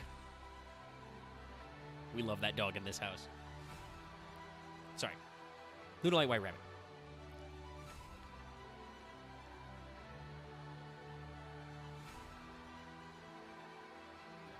Sorry, look, he's just, tanking it all in. Like, the thing that gets me the most is just the croissant on her face. I'm assuming that's the moon, but it's a fucking croissant.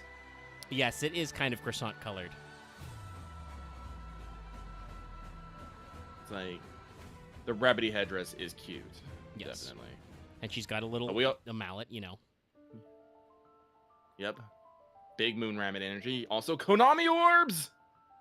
On dangly little bits! She's got a little bit of orbing, yeah. Trust me, Lucky, that was in fact so few orbs that I didn't even realize they were orbs. The orbs get worse. I could do a I don't know what day that would celebrate, but I could do a Lucky does a tier list of Yu-Gi-Oh! Dragons. You'd see so many orbs, man. We'd need an orb tier. By the way, Omega, what set is Lovely Labyrinth of the Silver Castle from? Asking for a friend. Ooh, what was the original set?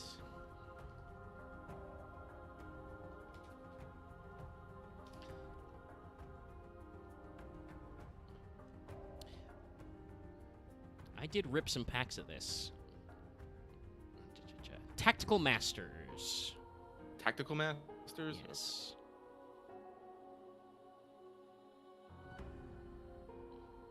Does Lovely Labyrinth have like an archetype specifically too? Yes, yeah. There's a like I said, there's a series of the Labyrinth spelled funny cards.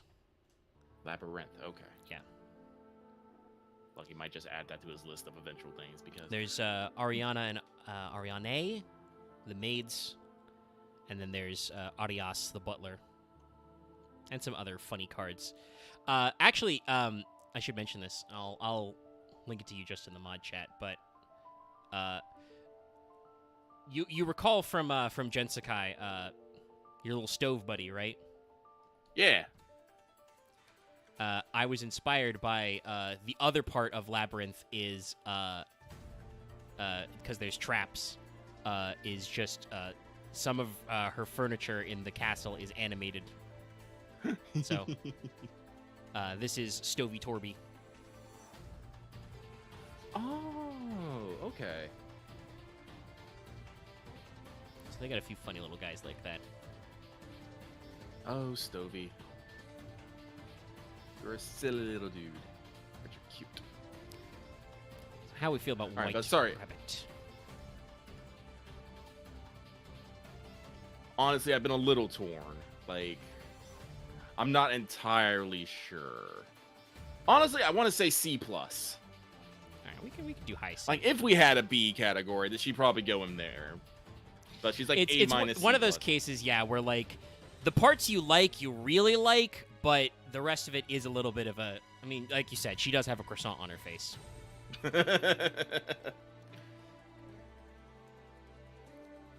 That's okay. That's because this is another setup for a 1-2.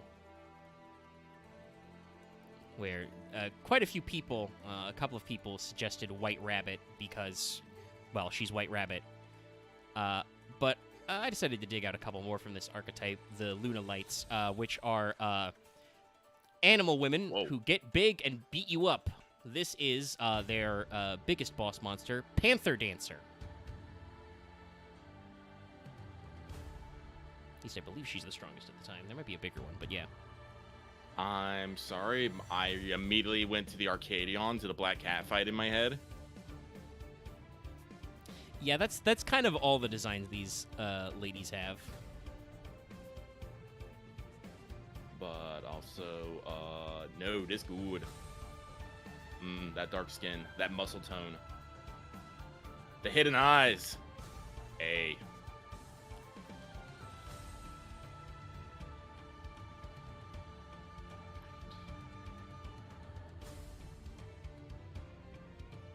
Lion Dancer might be bigger, but I also like Panther Dancer.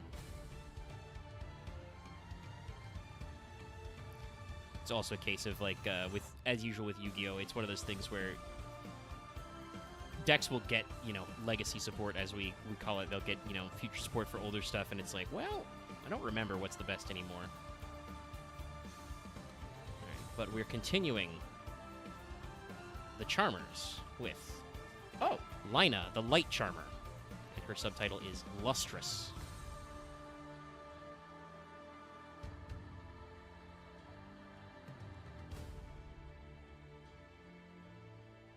Is this? Sorry, I just feel like the face is drawn a little differently. I'm assuming it was done all by the same artist, but... Yes, should be. Yeah. Nah, she good. Just like the rest of them, it's like they have like a strong central theme, and they just have enough individuality that just makes me like, I love them all. A. Another for the age here.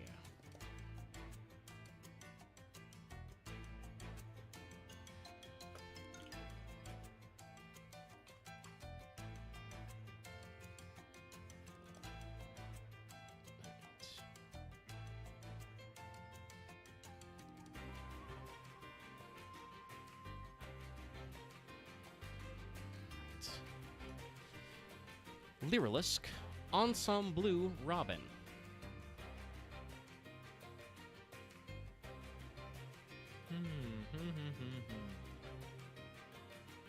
She is blue.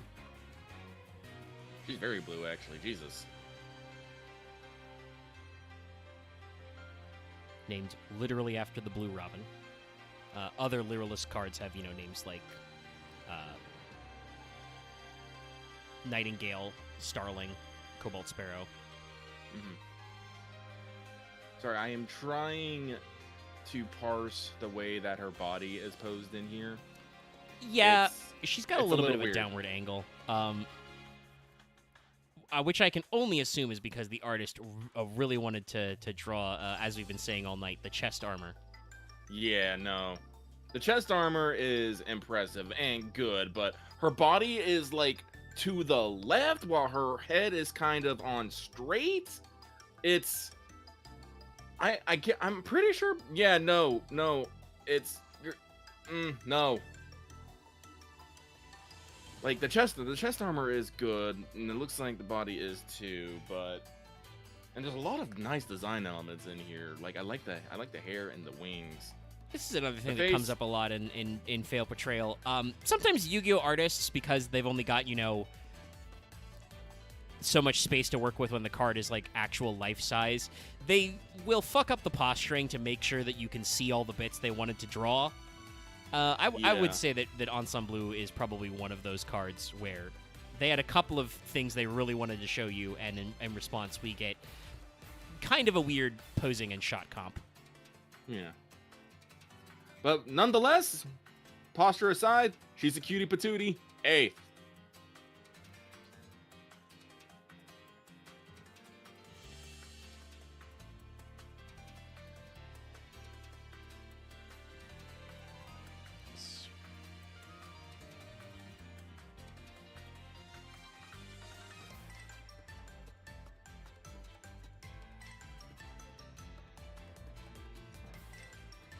the ye old Magician of Faith.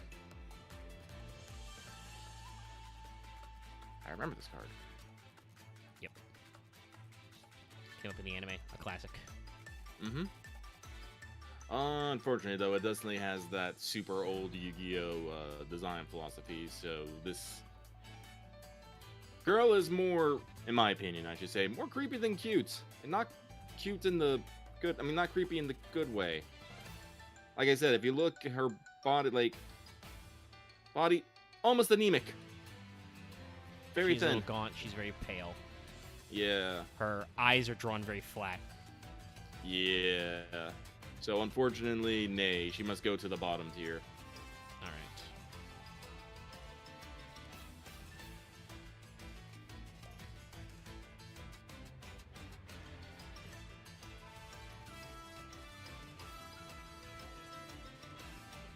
It's okay. Because what if we drew that same card again? This is Magician of Faithfulness. Oh. Well, this is much better. But I'm gonna be real. Boy, you messed up that mouth. I feel like the artist who drew this, because obviously this was not the original artist. This card came out like 20 or 25 years after. They basically like literally drew over the original art. So all the proportions and framing are very similar, but we add a lot of extra anime details. Nah. No, I definitely like this man. She has some meat on her flesh at this point. Her outfit got a lot more elaborate. I like it. But again, doesn't necessarily do anything super special beyond that. So she gets upgraded to C. Alright.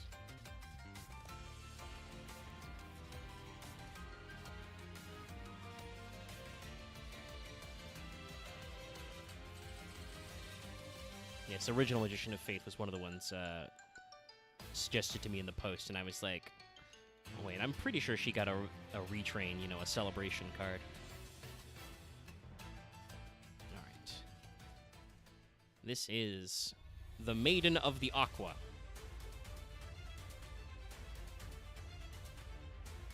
Another old school Yu-Gi-Oh! Waifu. Jesus, your chest armor. Yes, no, this is why this card is mostly memorable. This card didn't really, she doesn't really do anything in the card game, but everybody just remembers that she's got the big honkers. She does have big heart, but she has such a tiny face. Yeah, What she's the hell? got small anime face. I will say, shout out to her wearing fishnets underwater. I mean, no, her outfit looks pretty cool, but like that's the thing. Like the three things that I notice immediately is first the chest armor, second the face, and then third the big ass trident. Just shing in the background. She's rocking a big trident. Oh, what? I can just order Yu-Gi-Oh cards, individual Yu-Gi-Oh cards on Amazon? What? Interesting. Make sure you're doing it from verified sellers at least. You occasionally hear horror stories about people, sending you a card that they clearly ate or something.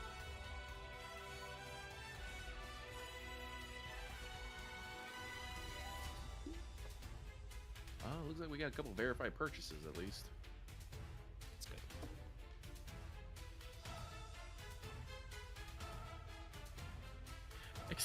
Excuse me. They have a fucking someone that there's a. Hang on. That's illegal. Sorry, I'm on Amazon right now, and I found someone selling a fucking playmat of the Dragon Maids in swimsuits. And I'm just like, how dare? Oh, yeah, you can get some horny-ass custom playmats.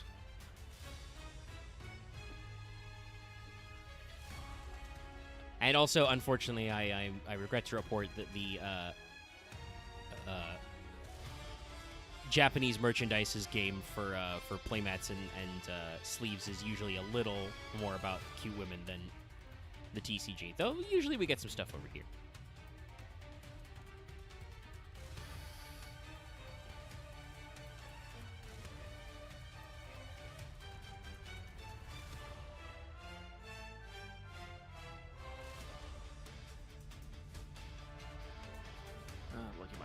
Lucky's gonna hold these for now. Listen, I saw Lovely Labras and I was shot through the heart. Just one of those things. Okay, but.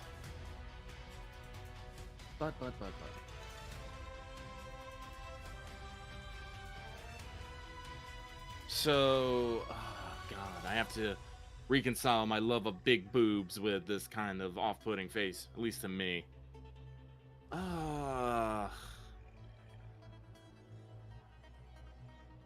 No, put her on the lower tier of A. Alrighty. Like, I bet she's an amazing girl.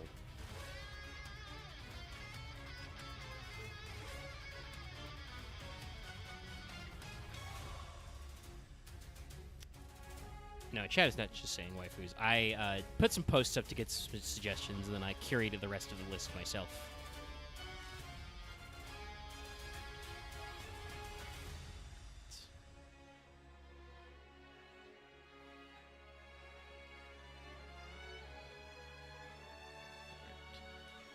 The maiden with eyes of blue. Well, they are blue.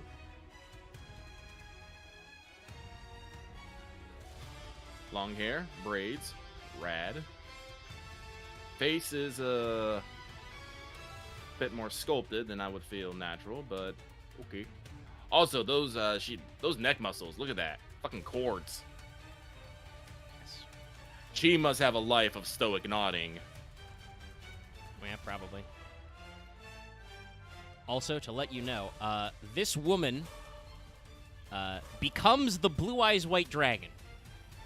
What? Yes, that's canon. Well, now that you say that, I can see it.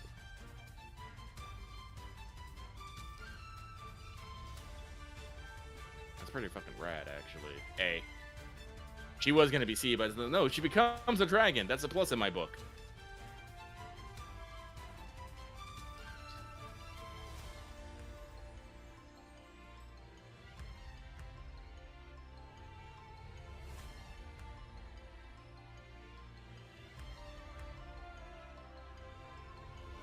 Another one's gonna be large, chat.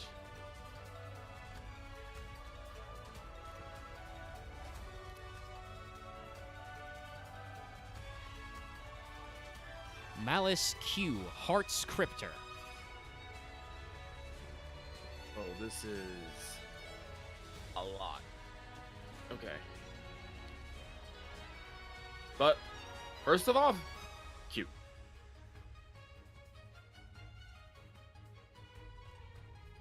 What is she, supposed to be like the Queen of Hearts or something? Yes, this is from an archetype. This series of cards are all themed around Alice in Wonderland and malware. So they are inside the computer. Inside the computer.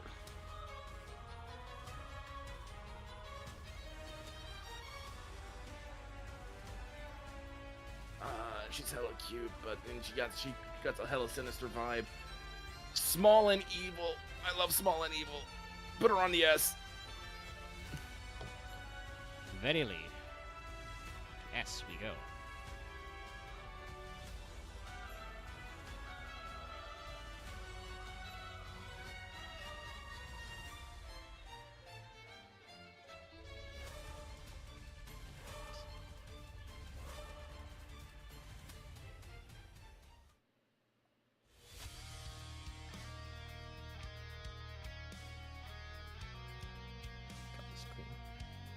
This is Marincess Blue Tang. The Marincess are a series of aquatic ladies themed after sea life. In this case, a blue tang. Yeah, I see it. It's a good evocative design. Proportions seem lovely, and outfit doesn't seem too busy.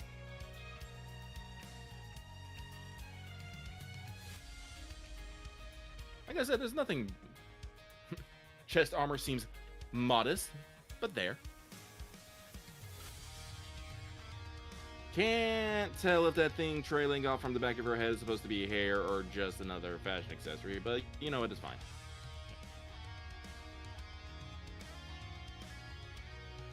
Yeah, no, let's give it, I give it an A. A. A.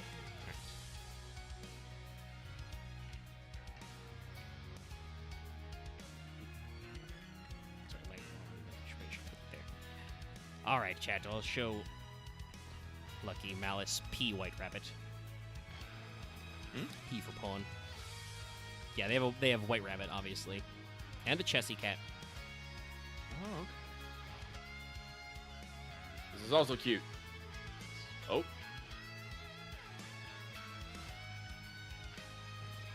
don't know why that was. That freaked out a little bit there. There we go. Oh, looks like she got some digital countdowns going on there. Something weird with her eye design, though. Yeah, we did do regular fail portrayal on the Malice not too long ago. I do think a lot of them do have their eyes drawn kind of almost pupilless. I don't know if it's supposed to be because they're like I said, they're a type of monster called cybers, you know, so they're digital. So I don't know if that's like supposed to be that way.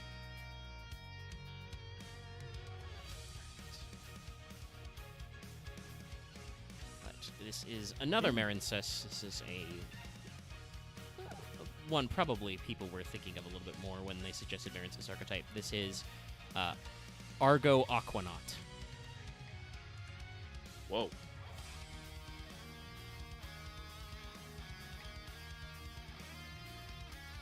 She has the orbs.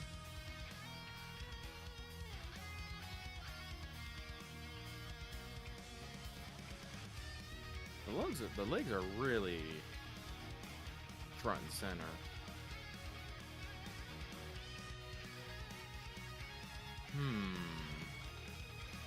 She also got the big buns in their hair with tiny orbs in them. What creature is she supposed to be?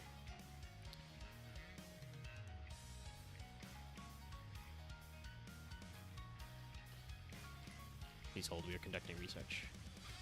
Oh.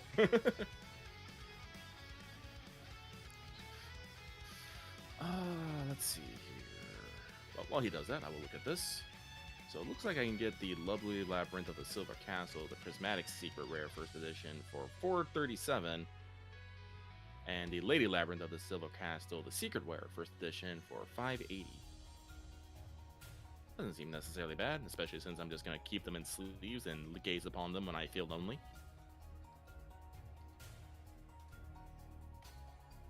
Looks like there were a couple of these were released a couple times. And yes, usually just a couple printings.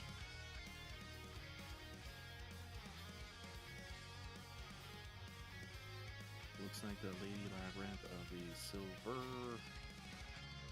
Castle, the first edition secret rare is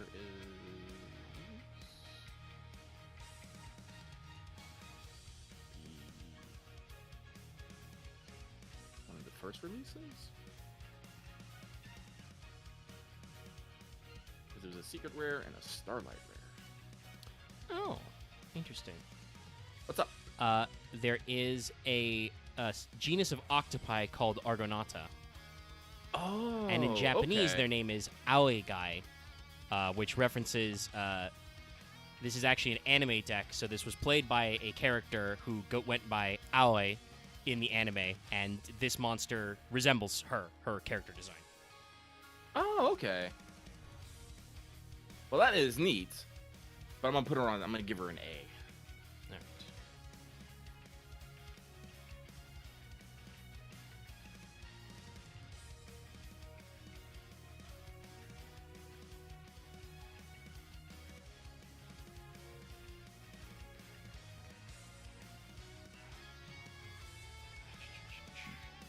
Here it is. Our next one.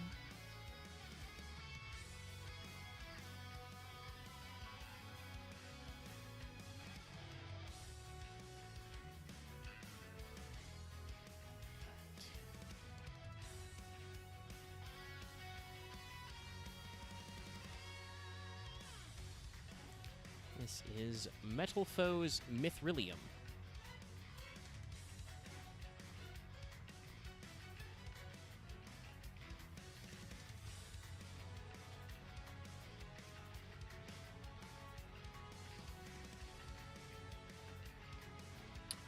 I have never been a fan of the kind of red and green combination. It always feels just jarring to me. Well, okay, I shouldn't say that. Like around Christmas time, it seems fine, but that just seems like some sort of fucking neon green just highlighting red, and it's just, whoa. Not a fan of that.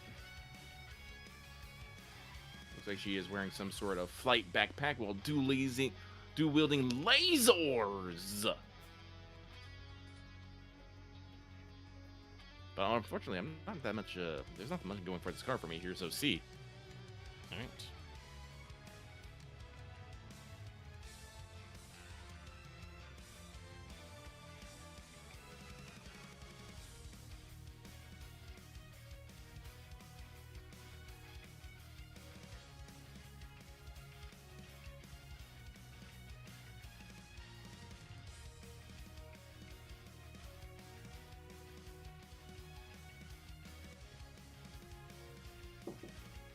Oh, 1 second, please. He's 1 seconding, chat.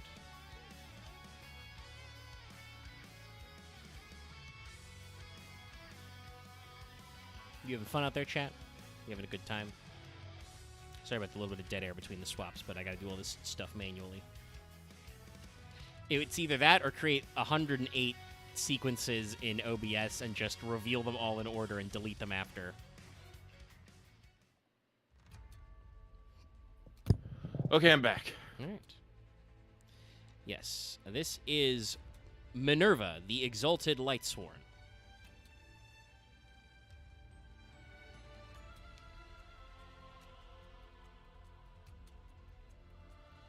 Seems to have the same sort of design philosophy that the Blue Eyes Maiden had, honestly. But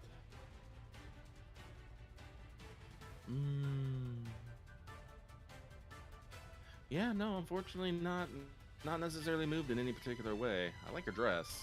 Very ruffled, but also very tight. Probably very hard to move quickly in. Hours are cool. That's why she's got an owl. And I long was gonna hair. help her out. I was gonna help her out. But C.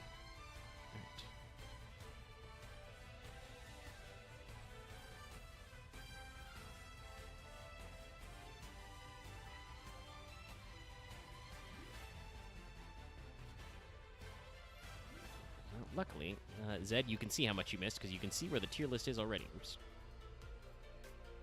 Sorry, I grabbed the image before I...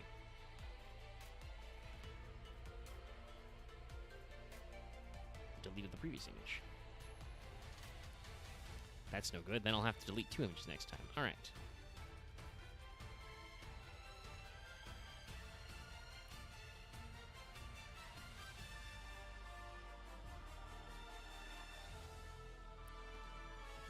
Nekogal, number 1.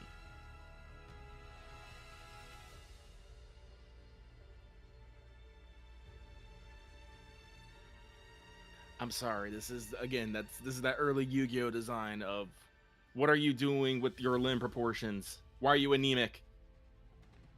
We don't Can't know. handle it. Can't handle it. Bottom. All right. Okay, all right. So, Nekogal number 1, not super popular. Hey. But what if I showed you the Nekogal number 2? Number 2. And yes, this was a thing. Discord? Discord just ate my upload there. Hello? Let's try that again. This is a actual thing that happened in early Yu-Gi-Oh! Where there are quite a few monster cards which are just recolors of each other. Nekogal number 2 at least has a different pose, but... No, it's the exact same thing. Fucking... Yeah. Oh, bottom tier.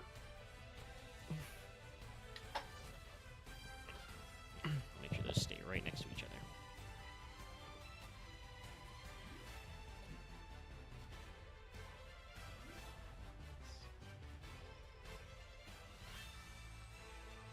as we say. 2. 2?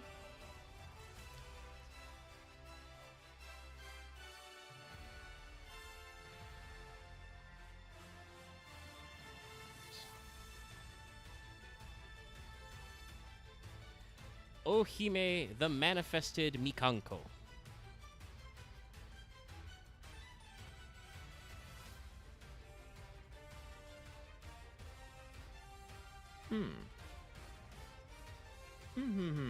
This girl's a little thin, but doesn't seem unhealthy, so that's nice.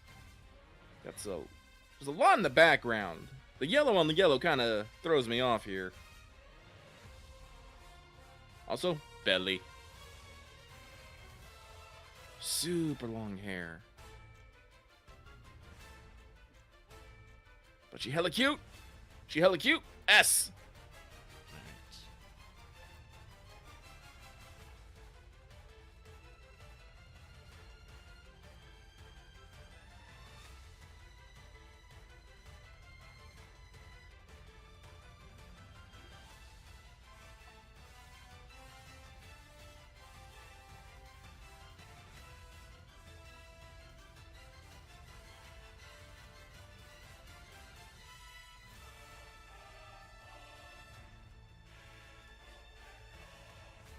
Promethean Princess, the Bestower of Flames.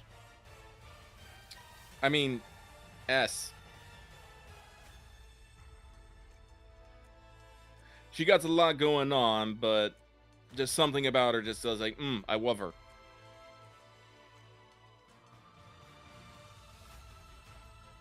What's her deal, by the way? Oh, no idea. This is a generic card to support fire monsters. They were just like, let's print a cool fire lady. Well, she is a cool fire lady.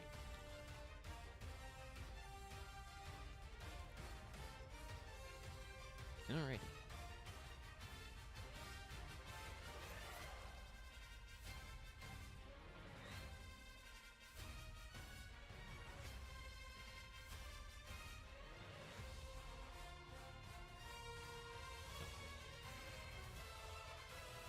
That's the first time that's happened, chat, but I tried to drag the image I uploaded to the tier list into my taskbar to put it in OBS. No, that won't work.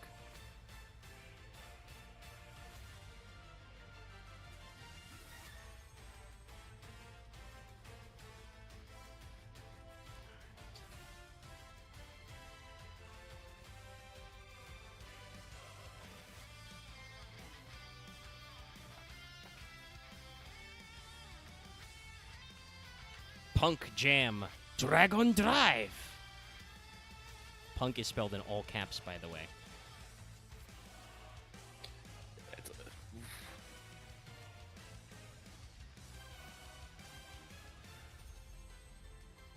It's very neon and bright, and unfortunately, I'm not necessarily about that. So I'm gonna have to go with C. The Punks are a series of cards that are themed after various classical Japanese arts. But they are kind of cyberified. You see from Dragon Drive. Dragon Drive! And in the back you can see, is that Sharakusai? I think that's Sharakusai, who's got a holographic paint pen. But other cards they have are like Amazing Dragon, which is just like a full dragon painting. They also have another card called Rising Carp, you know. Mm-hmm. So, stuff like that. All right.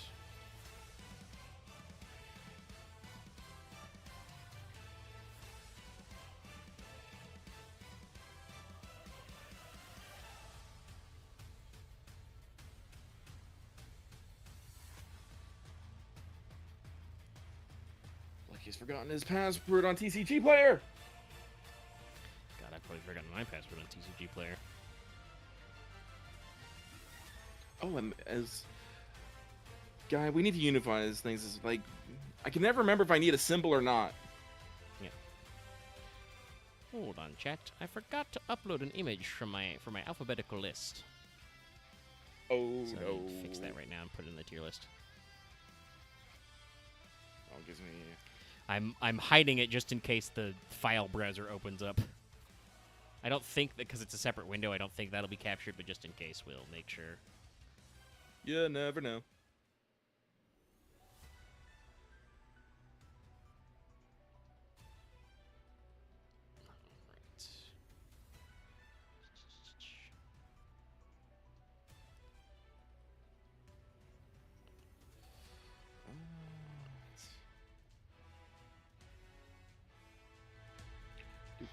Rearrange. She's rolling well because tier list is getting so big it doesn't all fit on screen. There you go.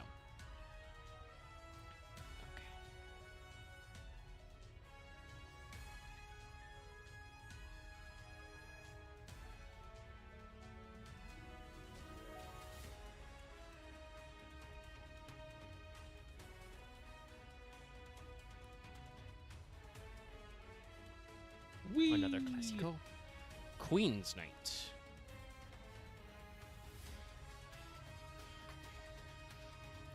Hangs out with Jack's Knight and King's Knight.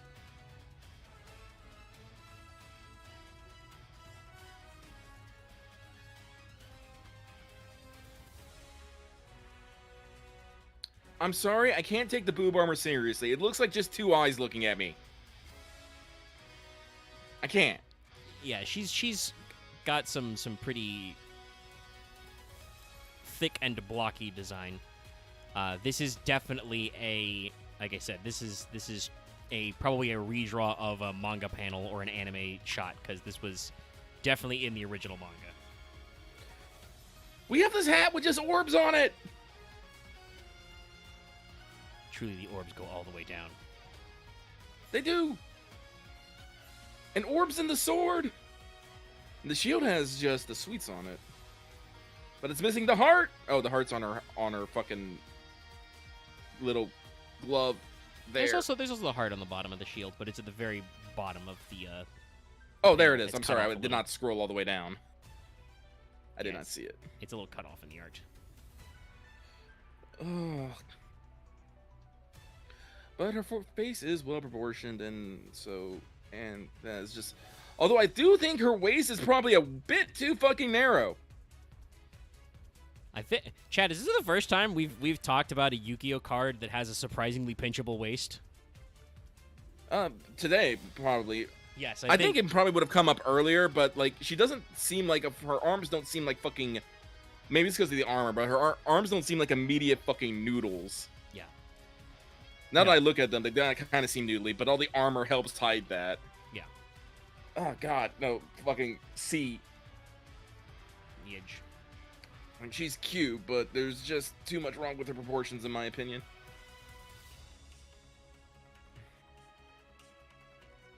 What? Away with that heart.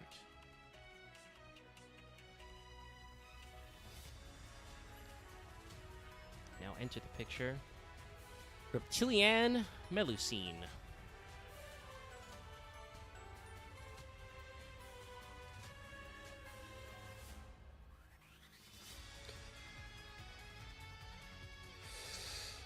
I mean, I love the sexy stuff of a snake lady, y'all. I just do. I just do. Who love that? Lucky love that. S. Also, I just like that she's lounging on her tail. Yeah. It's so cute. It's peak hello there vibes. Might eat me? Would chance it. It's a risk you're willing to take. Indeed.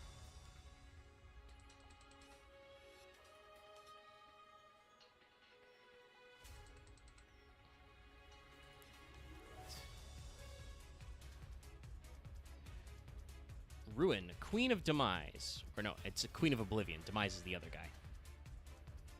guy. You can technically see Demise in this picture. He's that ominous black shadow man right behind her.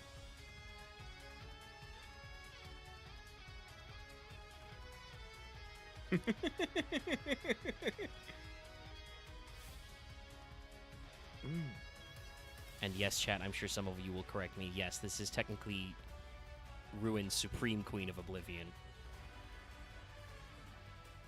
the biggest one. I really do like. I like her face a lot. Very much looking down upon me, and I'm like, yas, my queen. Slightly ruined by the guy in the background being all like, got any going? You got any phone games on your phone? I could not speak for a second.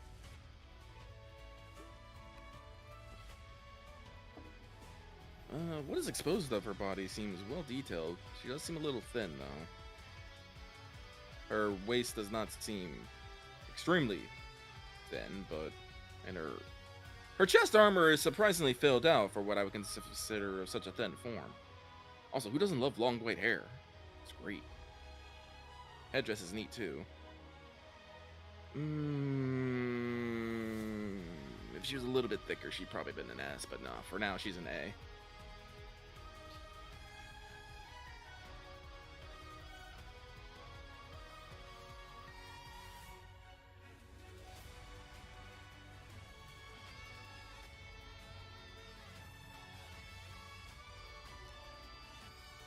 Yeah, she is very Morgan coded.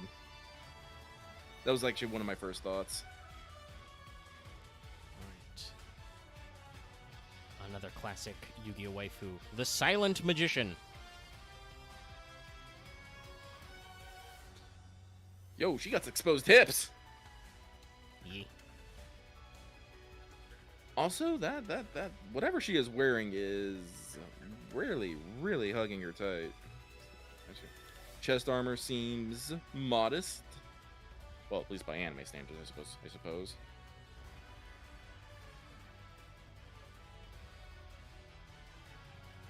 No, she's good. She's real good. I like her hat, too. S. Alright. S for Silent Magician.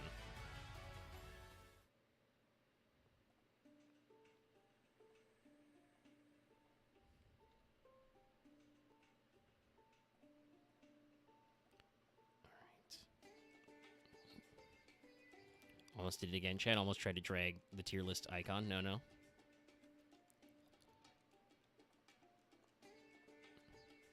Alright. Well, we've had monstrous women, robot women, powerful women.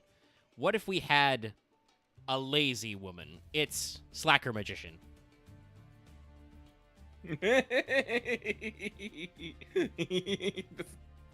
Cute. Fucking cute.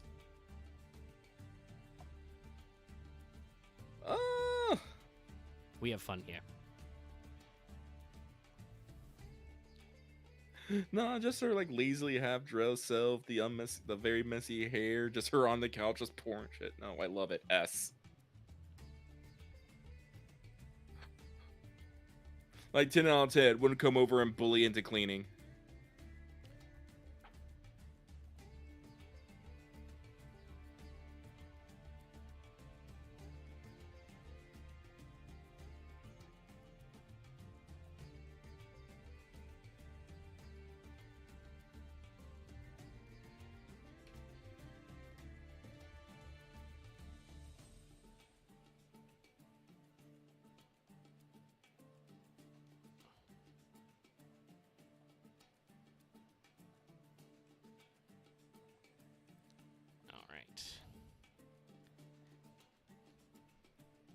This is one from the community poll. Spherus Lady.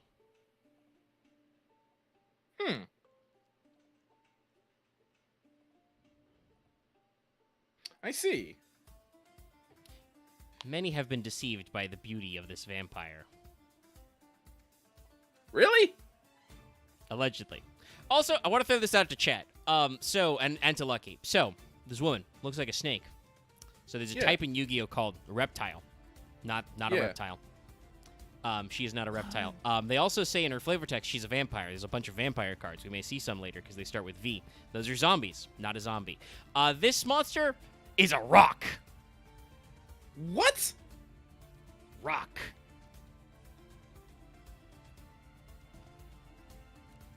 I don't know.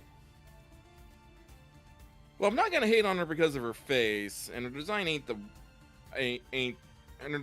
worst. But she seems to be having a fucking identity crisis, so C. All right. To sea with ye.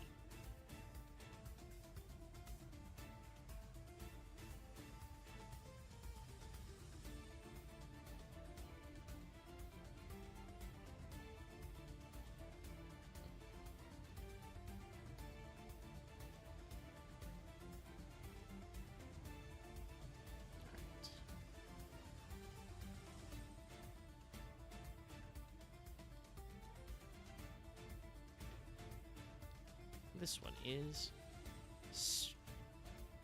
There it is. You just got a second to upload. Sphinx Talea. Oh. Girl, you got some 80s ass hair there.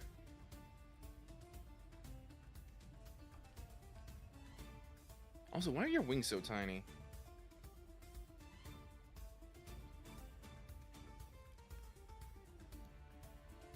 Girl, your ass is so big, but your wings so small. It's got a nice sharp face, though. I'm assuming that this is probably an older card that doesn't have a story to her. Yeah, for the most part. She was, and this card comes from the promos for, was a character in the, 2004 Yu-Gi-Oh! The movie? Where she and the Man Sphinx... there's a man Sphinx. Yeah, there's a Man Sphinx. It doesn't look as hot. He has, he still has, a weird lion man face. They're teaming up to revive an evil god or something. And they fuse together into, a winged Sphinxatar. It's, yeah, if you're thinking, man, that sounds a little weird. Yeah, I don't know what the scriptwriters were thinking.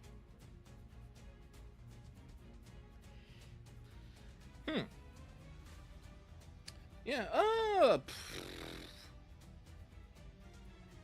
this is another one that would have been in B, but let's go with C+. All right, high into C.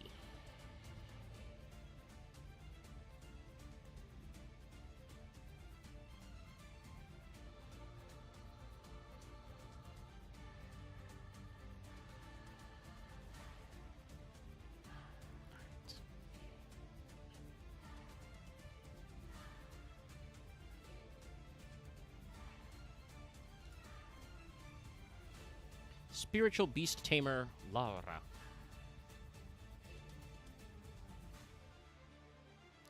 Or maybe because there's no U in it, I should say Lara.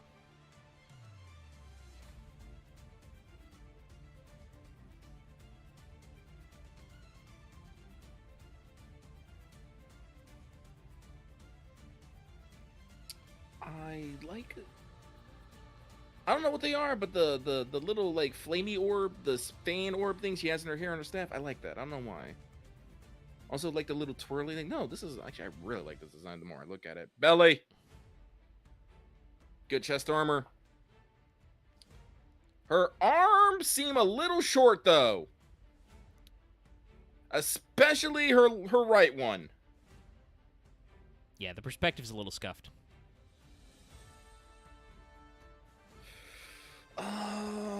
I don't care though. I don't care. S. S.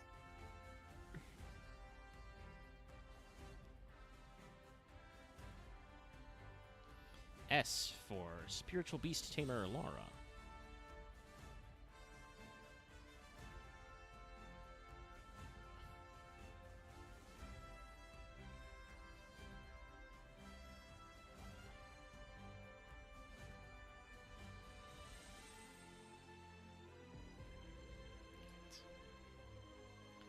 SP, Little Knight.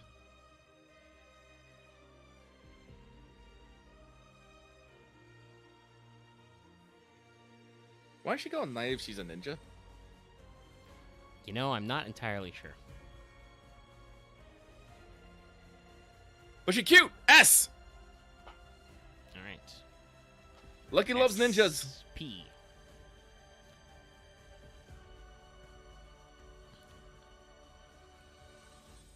Alright.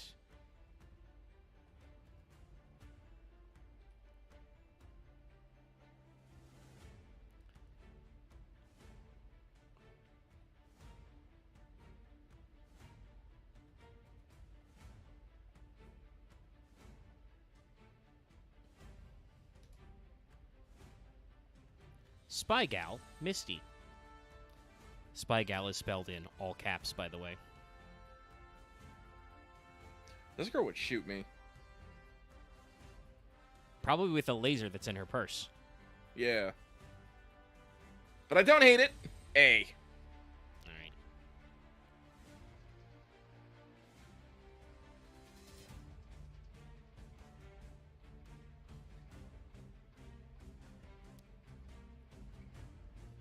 All right, Chad, you have to bear with me. Keeping everything in frame and also being able to click into the window to grab shots is getting a little tough as the tiers get extendified.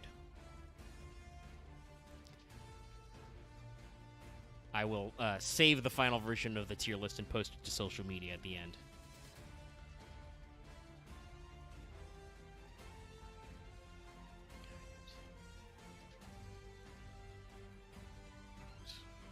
From the same series, but with a slightly different name. It's Spiral Master Plan.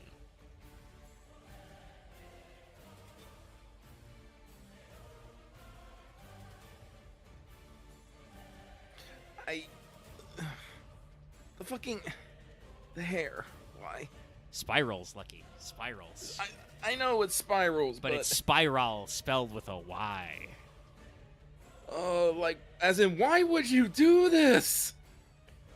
I can't, no. Like, She seems like she's in charge and knows what she's doing, and she has a simple design. I like the glasses, but also she seems kind of plain except for her spiral, so C.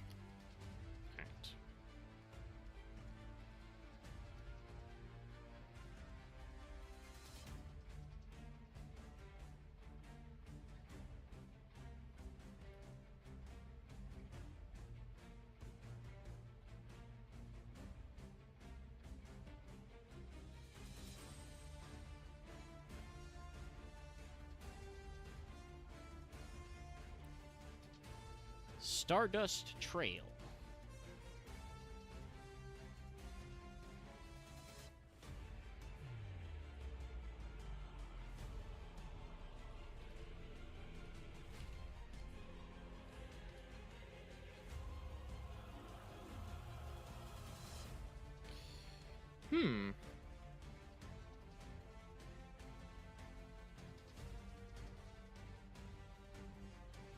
Sorry, Lucky's just taking it in.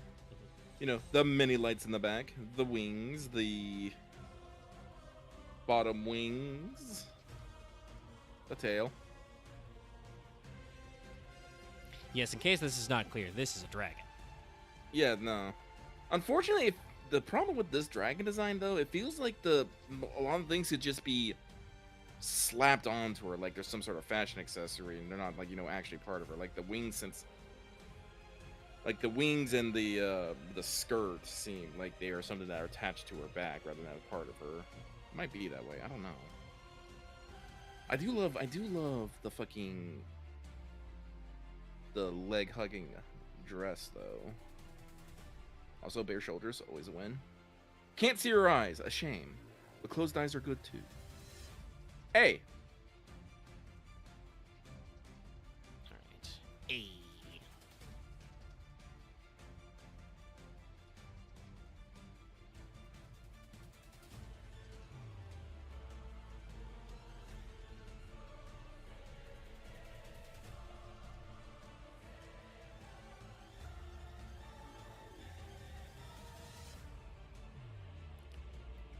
Saint Joan.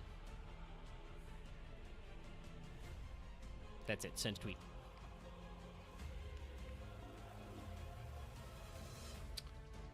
She looks like a woman dedicated to her job, but does not necessarily invoke any feelings one way or another. C. Yep. Shout out to Saint Joan for wearing fishnets under her armor. That's all we got, chat.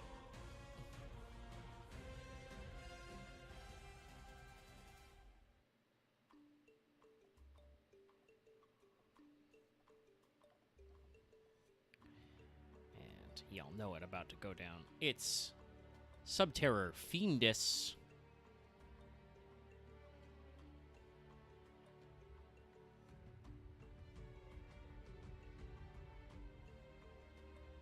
Those are some big ass ears. I love them. Also, it's covered with, you know, kind of brightly glowing thing, but that's an exposed belly. Long hair. This, no, very nice indeed, very nice indeed.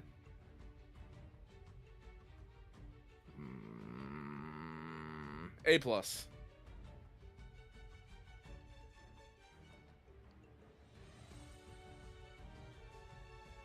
All right.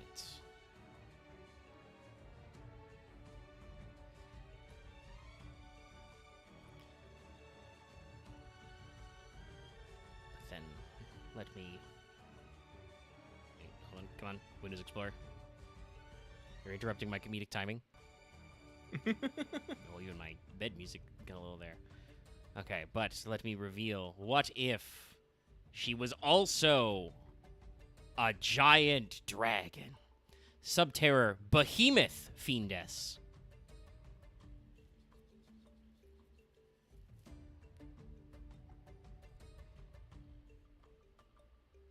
I make an attempt. A.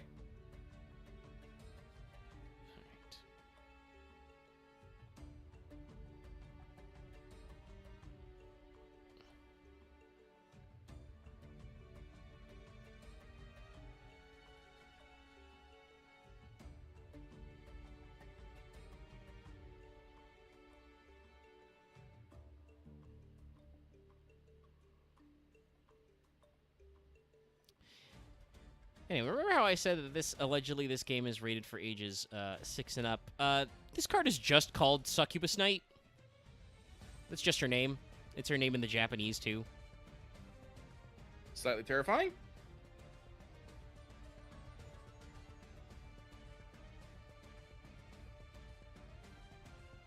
Not a big fan of this art, though. No, this is an ancient art. This is why we're like, what's going on here? Because, like I said, her name is just Succubus Knight. I guess the assumption by this is back when Upper Deck was handling the publishing was just kids aren't gonna know what the hell a succubus is.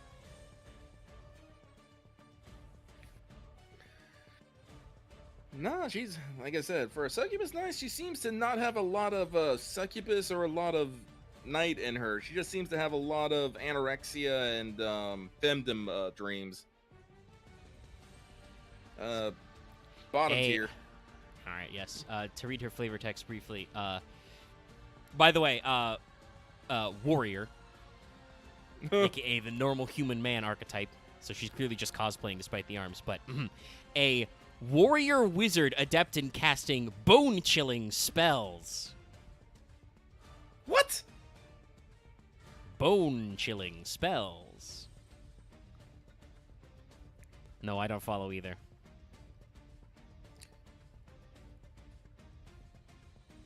I don't get it. None of us do.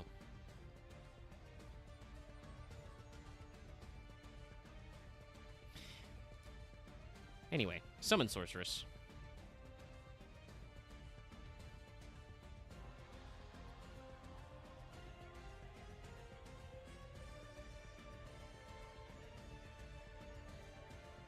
Oh, this is a really good design. I love it. Hey, that's a sick hat. Not sure what's going on with the thigh protectors, but okay. Well, you may Rocket think girl. from her name being Summon Sorceress, this is a spellcaster. No. This is a computer. Oh. This is a cyber extender, so yeah. She's a cyber wizard. Still doesn't explain thigh protectors. True, but I think the artist just needed more surface area to draw Tron lines on.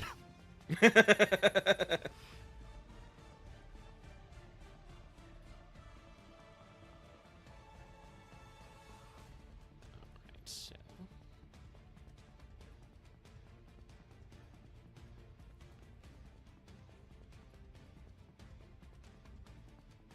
This one may be a little targeted on my part, but it's Talia, Princess of Cherry Blossoms. Oh. There's actually a very small series of these called Plant Princesses. There's one for sunflowers, camellias, etc. But I picked the cherry blossom one to put in the list. Well, unfortunately, you picked the cherry blossom one. Lucky loves cherry blossoms. S. How dare? I know what I'm doing.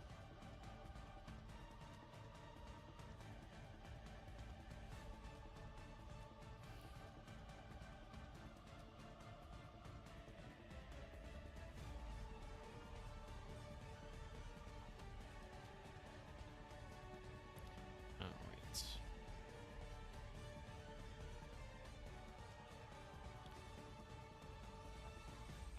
There we go. Here we go. I was gonna say, as soon as lets me know we've grabbed another one, we're gonna move on to another plant lady. Teardrop the Rika Queen. Oh. This one's hella lovely. Lot of dress detail. And they put a lot of effort into that bouquet, Jesus. Yes. Teardrop is the boss monster of the Rika archetype, who are like little snowdrop fairies that live in flowers. So they are plant monsters, but they have an ice theme. Interesting. So she's got, super detailed flowers, but also lots of the recurring snowflake motif.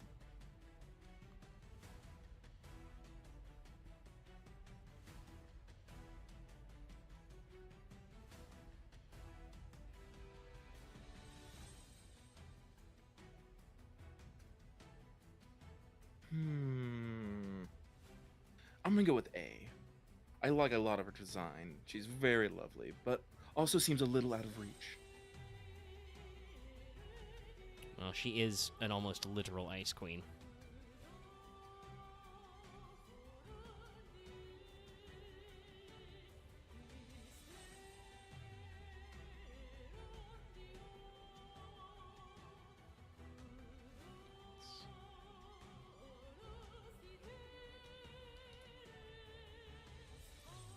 Tearlaments Rucalos. Wow. Hang on, Lucky's trying to parse, where the body parts are here at the moment. Yeah. She does actually have hands, we're pretty sure, but she's got really, really long sleeves. Yes. This is an ostentatious armor design, but I don't hate it. At least there's no fucking Konami arbs all over it. No, she's just dipped in stained glass instead. Nah, that's pretty rad, though. Put her in the A's.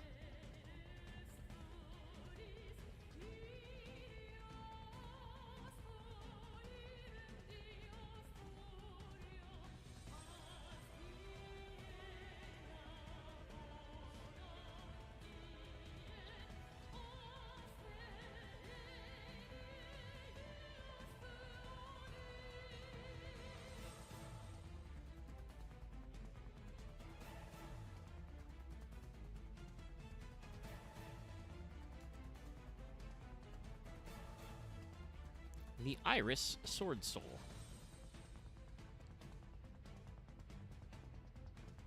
Ooh. I'm gonna reel though, girl. I'm not sure what's going on with your blade there. And she's got like a... I'm pretty sure it's supposed to be a katana blade, but I think it's got like a vajra in the handguard. Yeah. No, but it's good. Oh, she has multiple swords. Weird.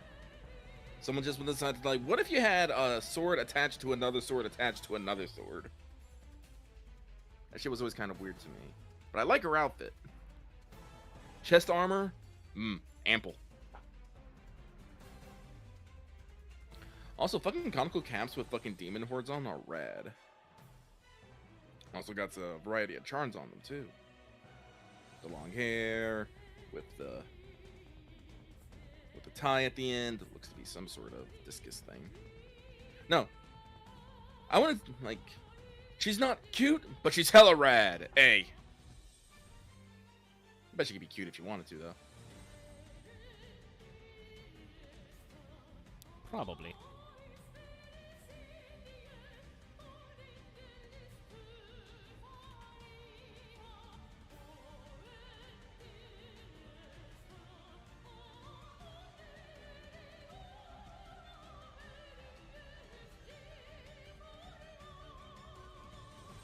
Weather painter, Rainbow. Rainbow.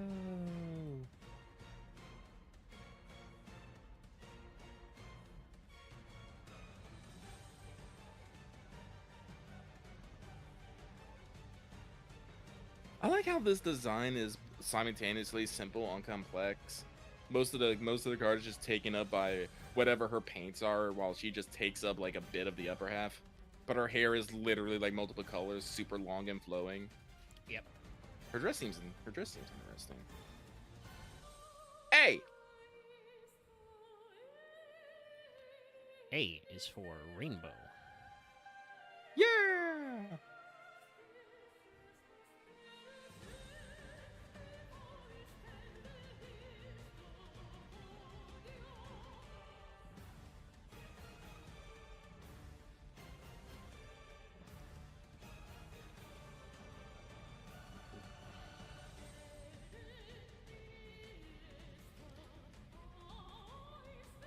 The tour guide from the underworld.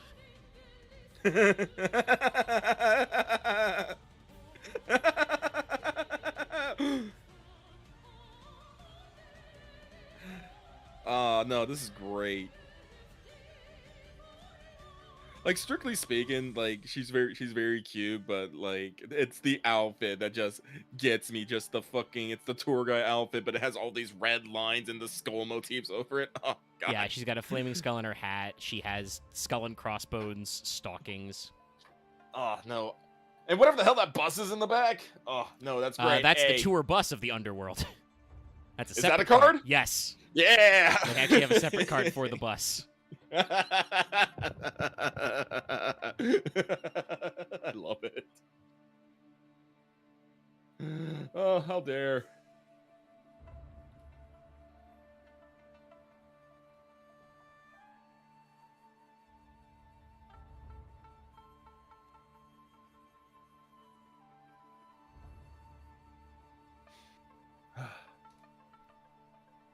Tri-Brigade Ferajit.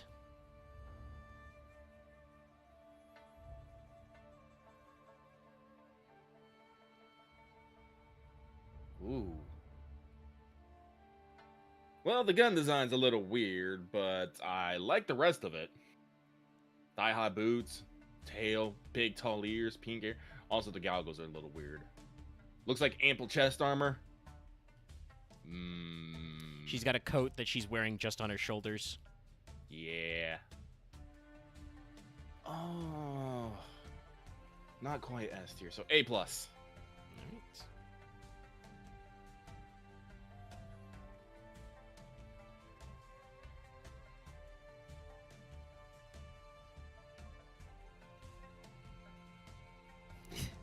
Khajiit has wares if you have coin. No, to me, I just see this these days and go, Mikote Machinist. Got it. All right. Well, Ferajit has a younger sister. Tri-Brigade Kit.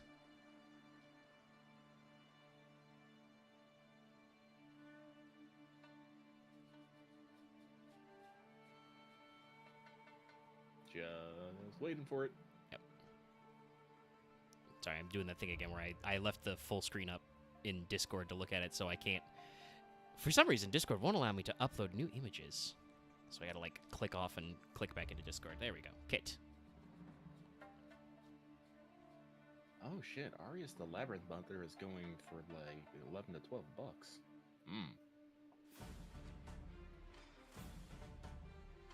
Maybe I'll hold on. I will think Arius only has a couple of printings. and is a pretty good card. Yeah. No, like the rest of the set that I've been looking at, they're just like a couple bucks each. I'm gonna be paying more in shipping than I am for the actual fucking cards. Often the case with Yu-Gi-Oh orders. Yeah. But also, she cute. Also an A+. All right. I'll take them both. All right. Well, it looks like I don't need my secret weapon, but I don't know. Maybe this will put her to S tier, but I'll put both of these side by side for chat. But what if I let you know, Lucky, that in the climax of this storyline, Kit, who has almost literally been at the Gold Saucer detour, she flies into the last minute on a mecha dragon with cool sunglasses.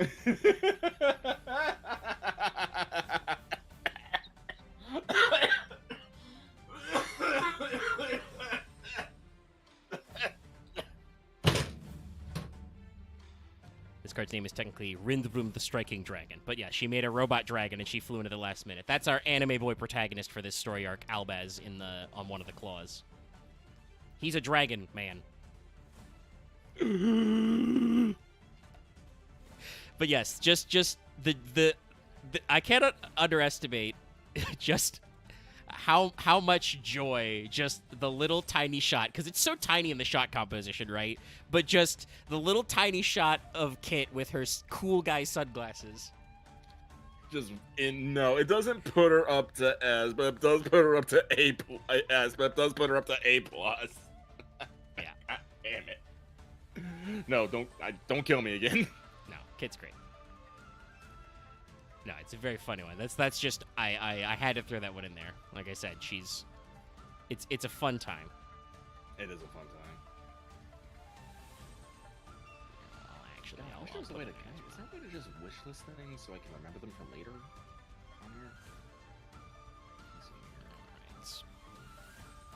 Sorry about that. Lost my cursor for a second.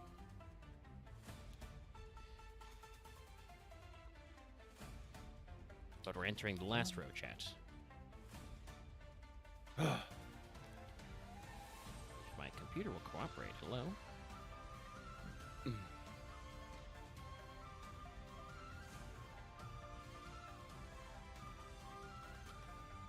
we're really hung up on that.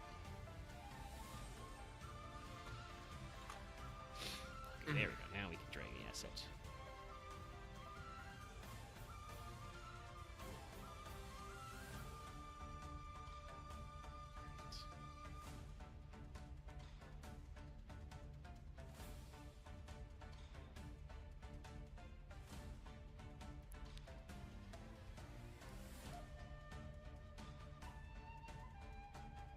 Trickstar, Holly Angel.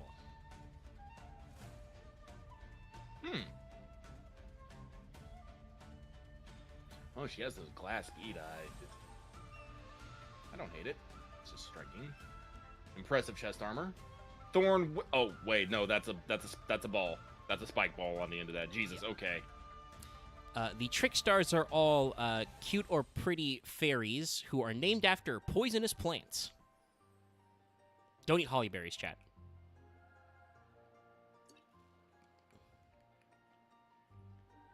Lucky will not say what came to mind immediately. But I like her, so A. All right.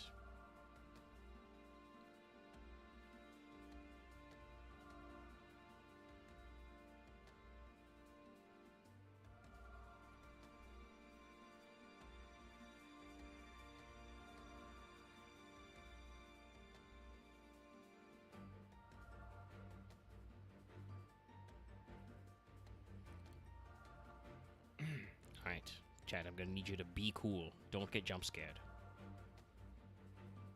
Mm-hmm. That's okay. You won't be jump scared, just them.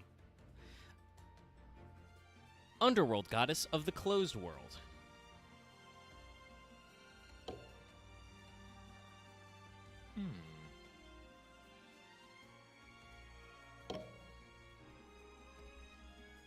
What's her story?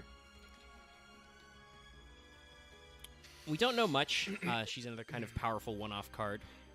But I can Okay. say that in the OCG, the Japanese version, her name is rendered as Saros Eresh Kurnugias, a.k.a.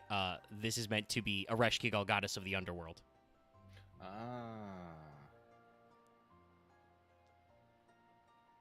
Like I said, it has a very good dark vibe, but with the trimming of yellow is a very nice touch.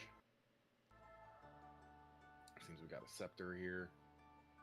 Lot of frills and ribbons, though. A lot of frills and ribbons. Modest chest armor, but she has this tall, angular look to her that's striking.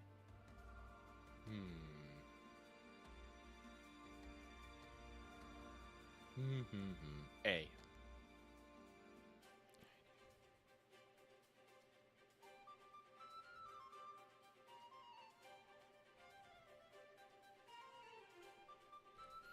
And also, yes, the joke about that is that's Yu-Gi-Oh's version of White Woman Jump Scare, because she is an extra deck monster who can be made by using one of your opponent's monsters as material.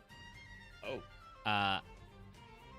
So it's kind of the thing where just like you're minding your own business and suddenly your opponent sticks a couple monsters on the board and then she pops out. And in Master Duel, she has an animation. It like plays a little cut in of her card art. So jump scare. Jump scare. I get it now. Yeah, you're just minding your own business and then suddenly, huh.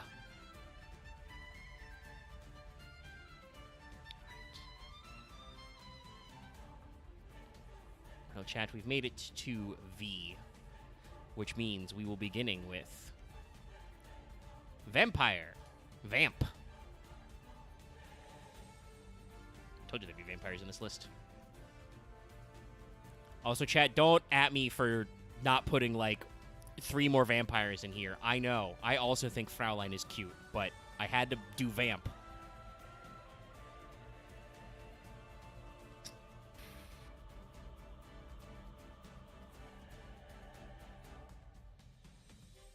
Sorry, I'm just wondering why her wings are semi-transparent.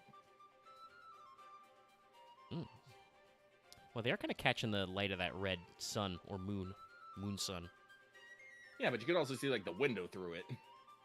It's true. They probably shouldn't be that translucent. Interesting artist decision. Yeah.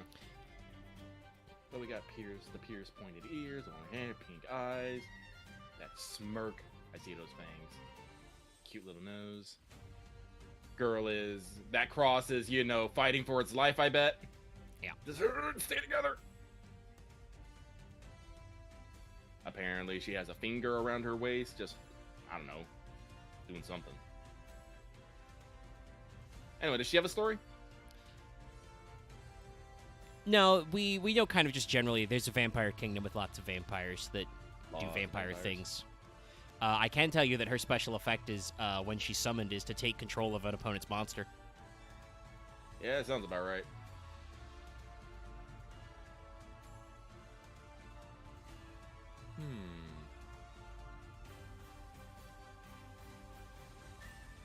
Let's go with A.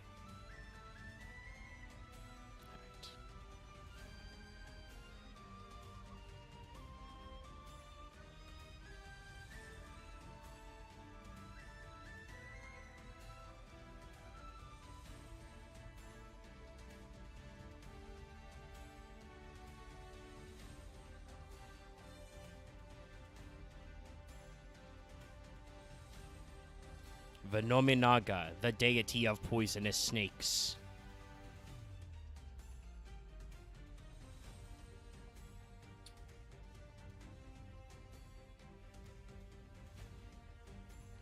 Sorry, I'm just... So it's a person who has a snake for an arm that has another snake coming out of its mouth, correct? That is what's going on here. Also, she has snakes for hair. Yeah, that It's snakes That's all the fine. way down.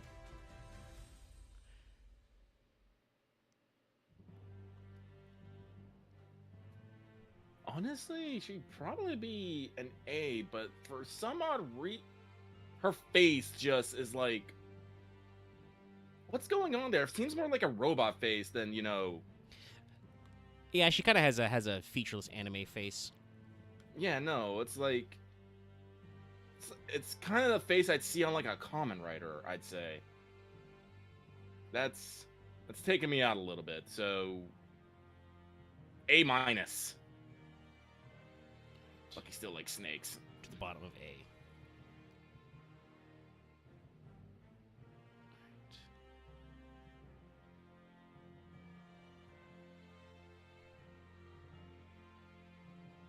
Ooh, excuse me.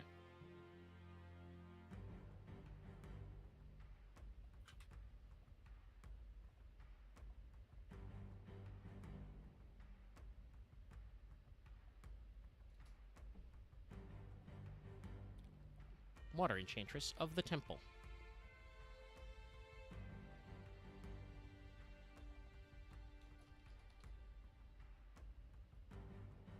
I mean, super cute. No notes. Nice design. I don't think anything particularly stands out about her one way or another. So, C.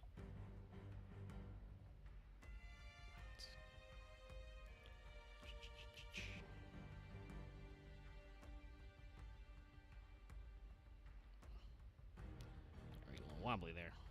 Adding lines. Whoops.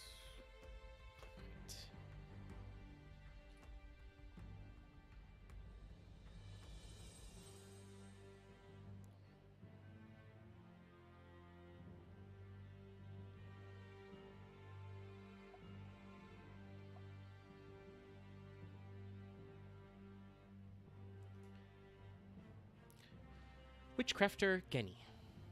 Or possibly Jenny. It's a G. Look at those big glasses. Cute. Oh, God. Impressive chest armor. Holy shit. Oh, the lights on her chair. That sounds handy. Also, rad-ass staff. Long tresses.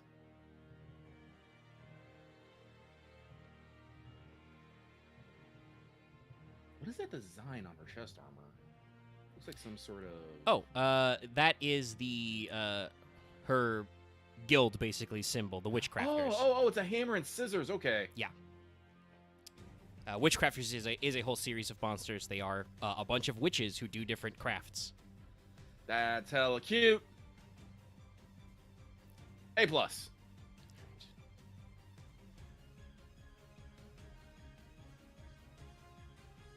And not depicted here because that would probably involve extra pictures and explaining things, but the head of their guild is confirmed through the power of flashbacks, Alali Baba. There's a version of her from an earlier point in the timeline where she is very clearly an adult woman, but the version of her from Witchcrafters is, like, super chibified. Cute.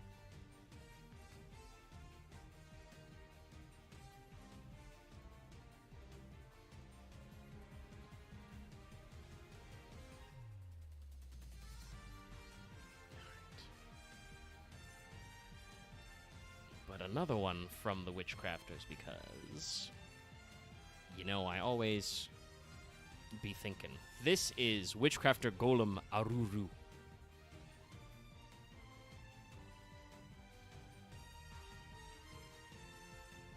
And the scale's a little hard to tell, but we're pretty sure she's giant. Is she giant? I could probably find the card art, but there's a card depicting the other Witchcrafters working on her, and I think she's at least 2 stories tall. Well, she was going to be an A+, but now she's been pushed to S.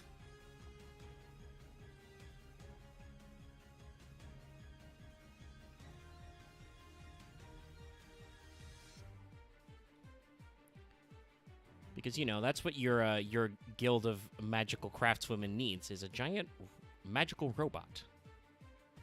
Yeah.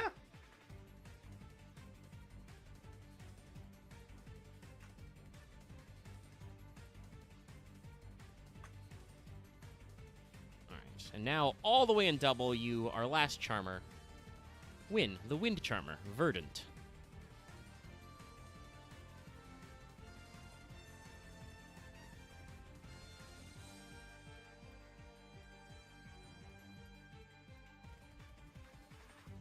Okay, so no, it is just a little bushy thing. You can actually see the cord on it. Okay, Yeah, I they just think all have little. It's on the back of their belt. Yeah. Okay. That's cute. Also, very green theme. Just like the rest of them, A. Like I like how they have similar style clothing, but you know they're still very unique in each of their expressions and presentation. Yep.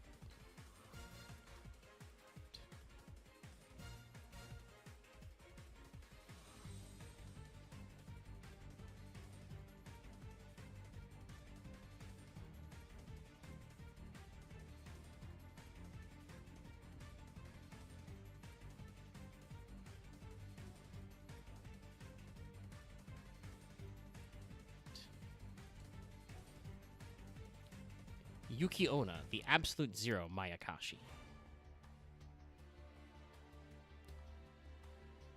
Look at that fucking smirk. But I love the dress. The weapon, I don't know what's going on with that. Is that just a double... Excuse me. It's like a dual-bladed staff? It's not necessarily a double-bladed sword. Yeah. You can spin that thing with two hands. Ah, she has the huge gator. At a foot to your height. Yep. A. All right.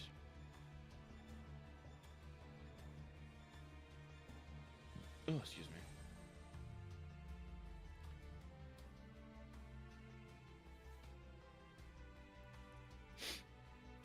And I do want to say, chat slightly misunderstood the assignment. This was the one Yugioh was recommended by a couple of people, and also generally when talking about waifu cards is recommended. But I would have said a different Mayakashi, because this archetype is all about classical yokai.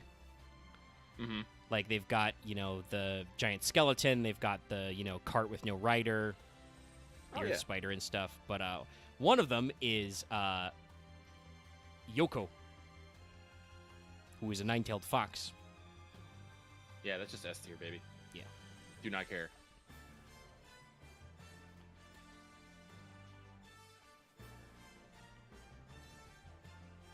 Lucky will go mofu mofu on this bitch.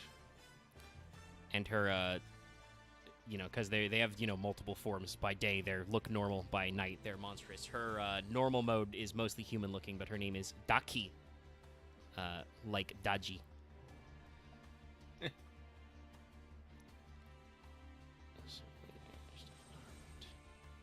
But let's throw in. We got our last couple of cards. We're all the way down to the Z's, chat.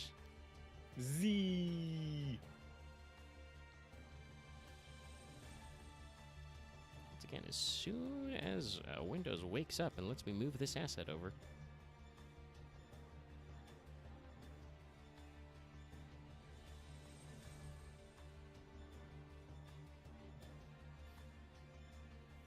I understand that not a lot of time is passing, but I just, you know, watch the little blue wheel spin, and I'm just like, all right, come on.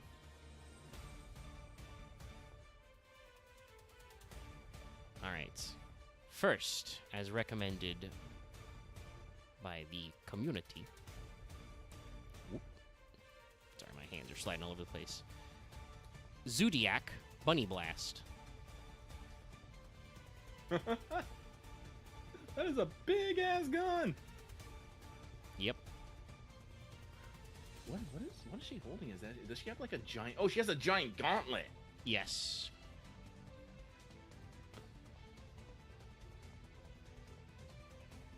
That's interesting. Yeah, I posted a YouTube post and a Patreon post, and mentioned it a couple of times, but I'm not sure if everybody caught it. That's okay. I came up with people did suggest a decent number, and also I came up with a bunch more on my own. Yes, the bunny, the blast. Honestly, the bunny and the giant gun really does it for me. Fucking S. All right.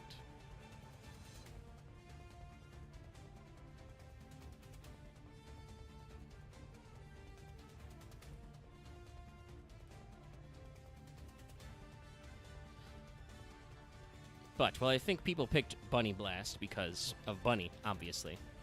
Button. The Zodiac who are themed after the animals of the Chinese zodiac, has at least one more.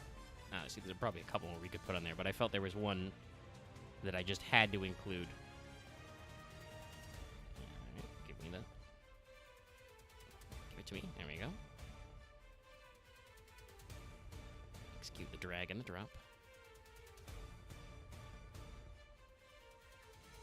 And as our last one tonight, Zodiac Trident.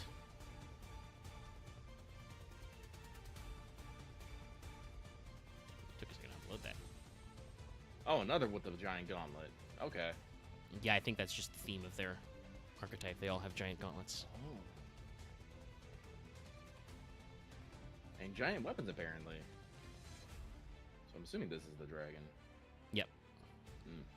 Seems a bit more Trident. of a roughhouser, but it definitely looks like they're using more of the Eastern dragon motifs, especially with the ears and the horns in there. Yep.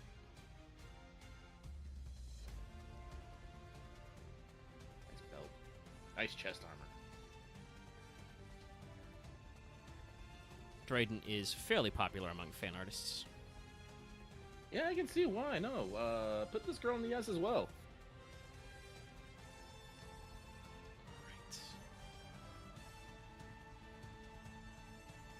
Which means, chat, we have done it. After, hold on, let me check.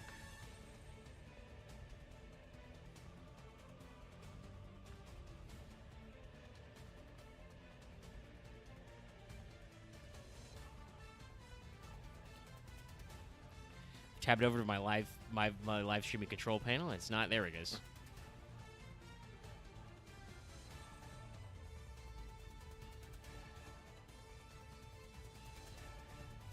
Conquer Spirit is probably another classic one.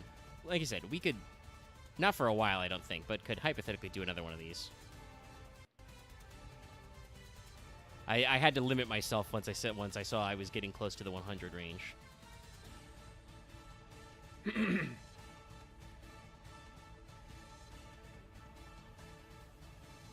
I'm sorry we're getting a little had some lag and some bog down here and there. I'm currently in a state where my browser is not displaying the live streaming control room, which means not only can I not check how long it's been going, but I also can't stop the stream yet. So we're gonna refresh that tab. Oh no. Like I said, there is a download feature. We're gonna download this and I'll post it to social media. But I hope you had fun with that one. If you want more, just looking at Yu-Gi-Oh cards blown up real big. Oh, gee, the page is unresponsive? No shit, Google Chrome. Normally we do this on Failed Portrayal every Thursday. We also have the podcast Let's Talk FGO, recorded on Fridays. And tomorrow we're streaming something. Is it Vintage Story? Is it Final Fantasy XIV? I don't know yet. We'll have to do some planning and picking.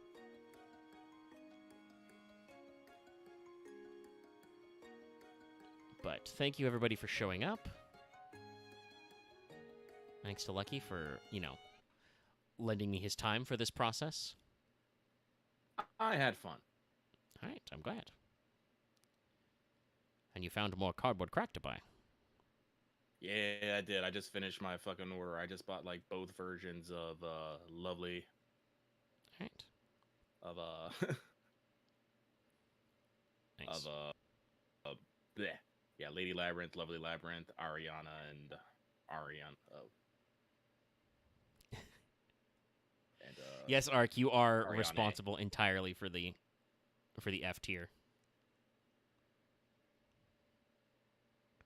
All right, yeah, but it's been about 3 hours, so yeah, we'll get on out of here. Thank you so much for tuning in, everybody. I guess we could do a part 2 on White Day. I don't know. Well, I'll figure it out. I don't want to. I don't want to. Overexpose the magic chat.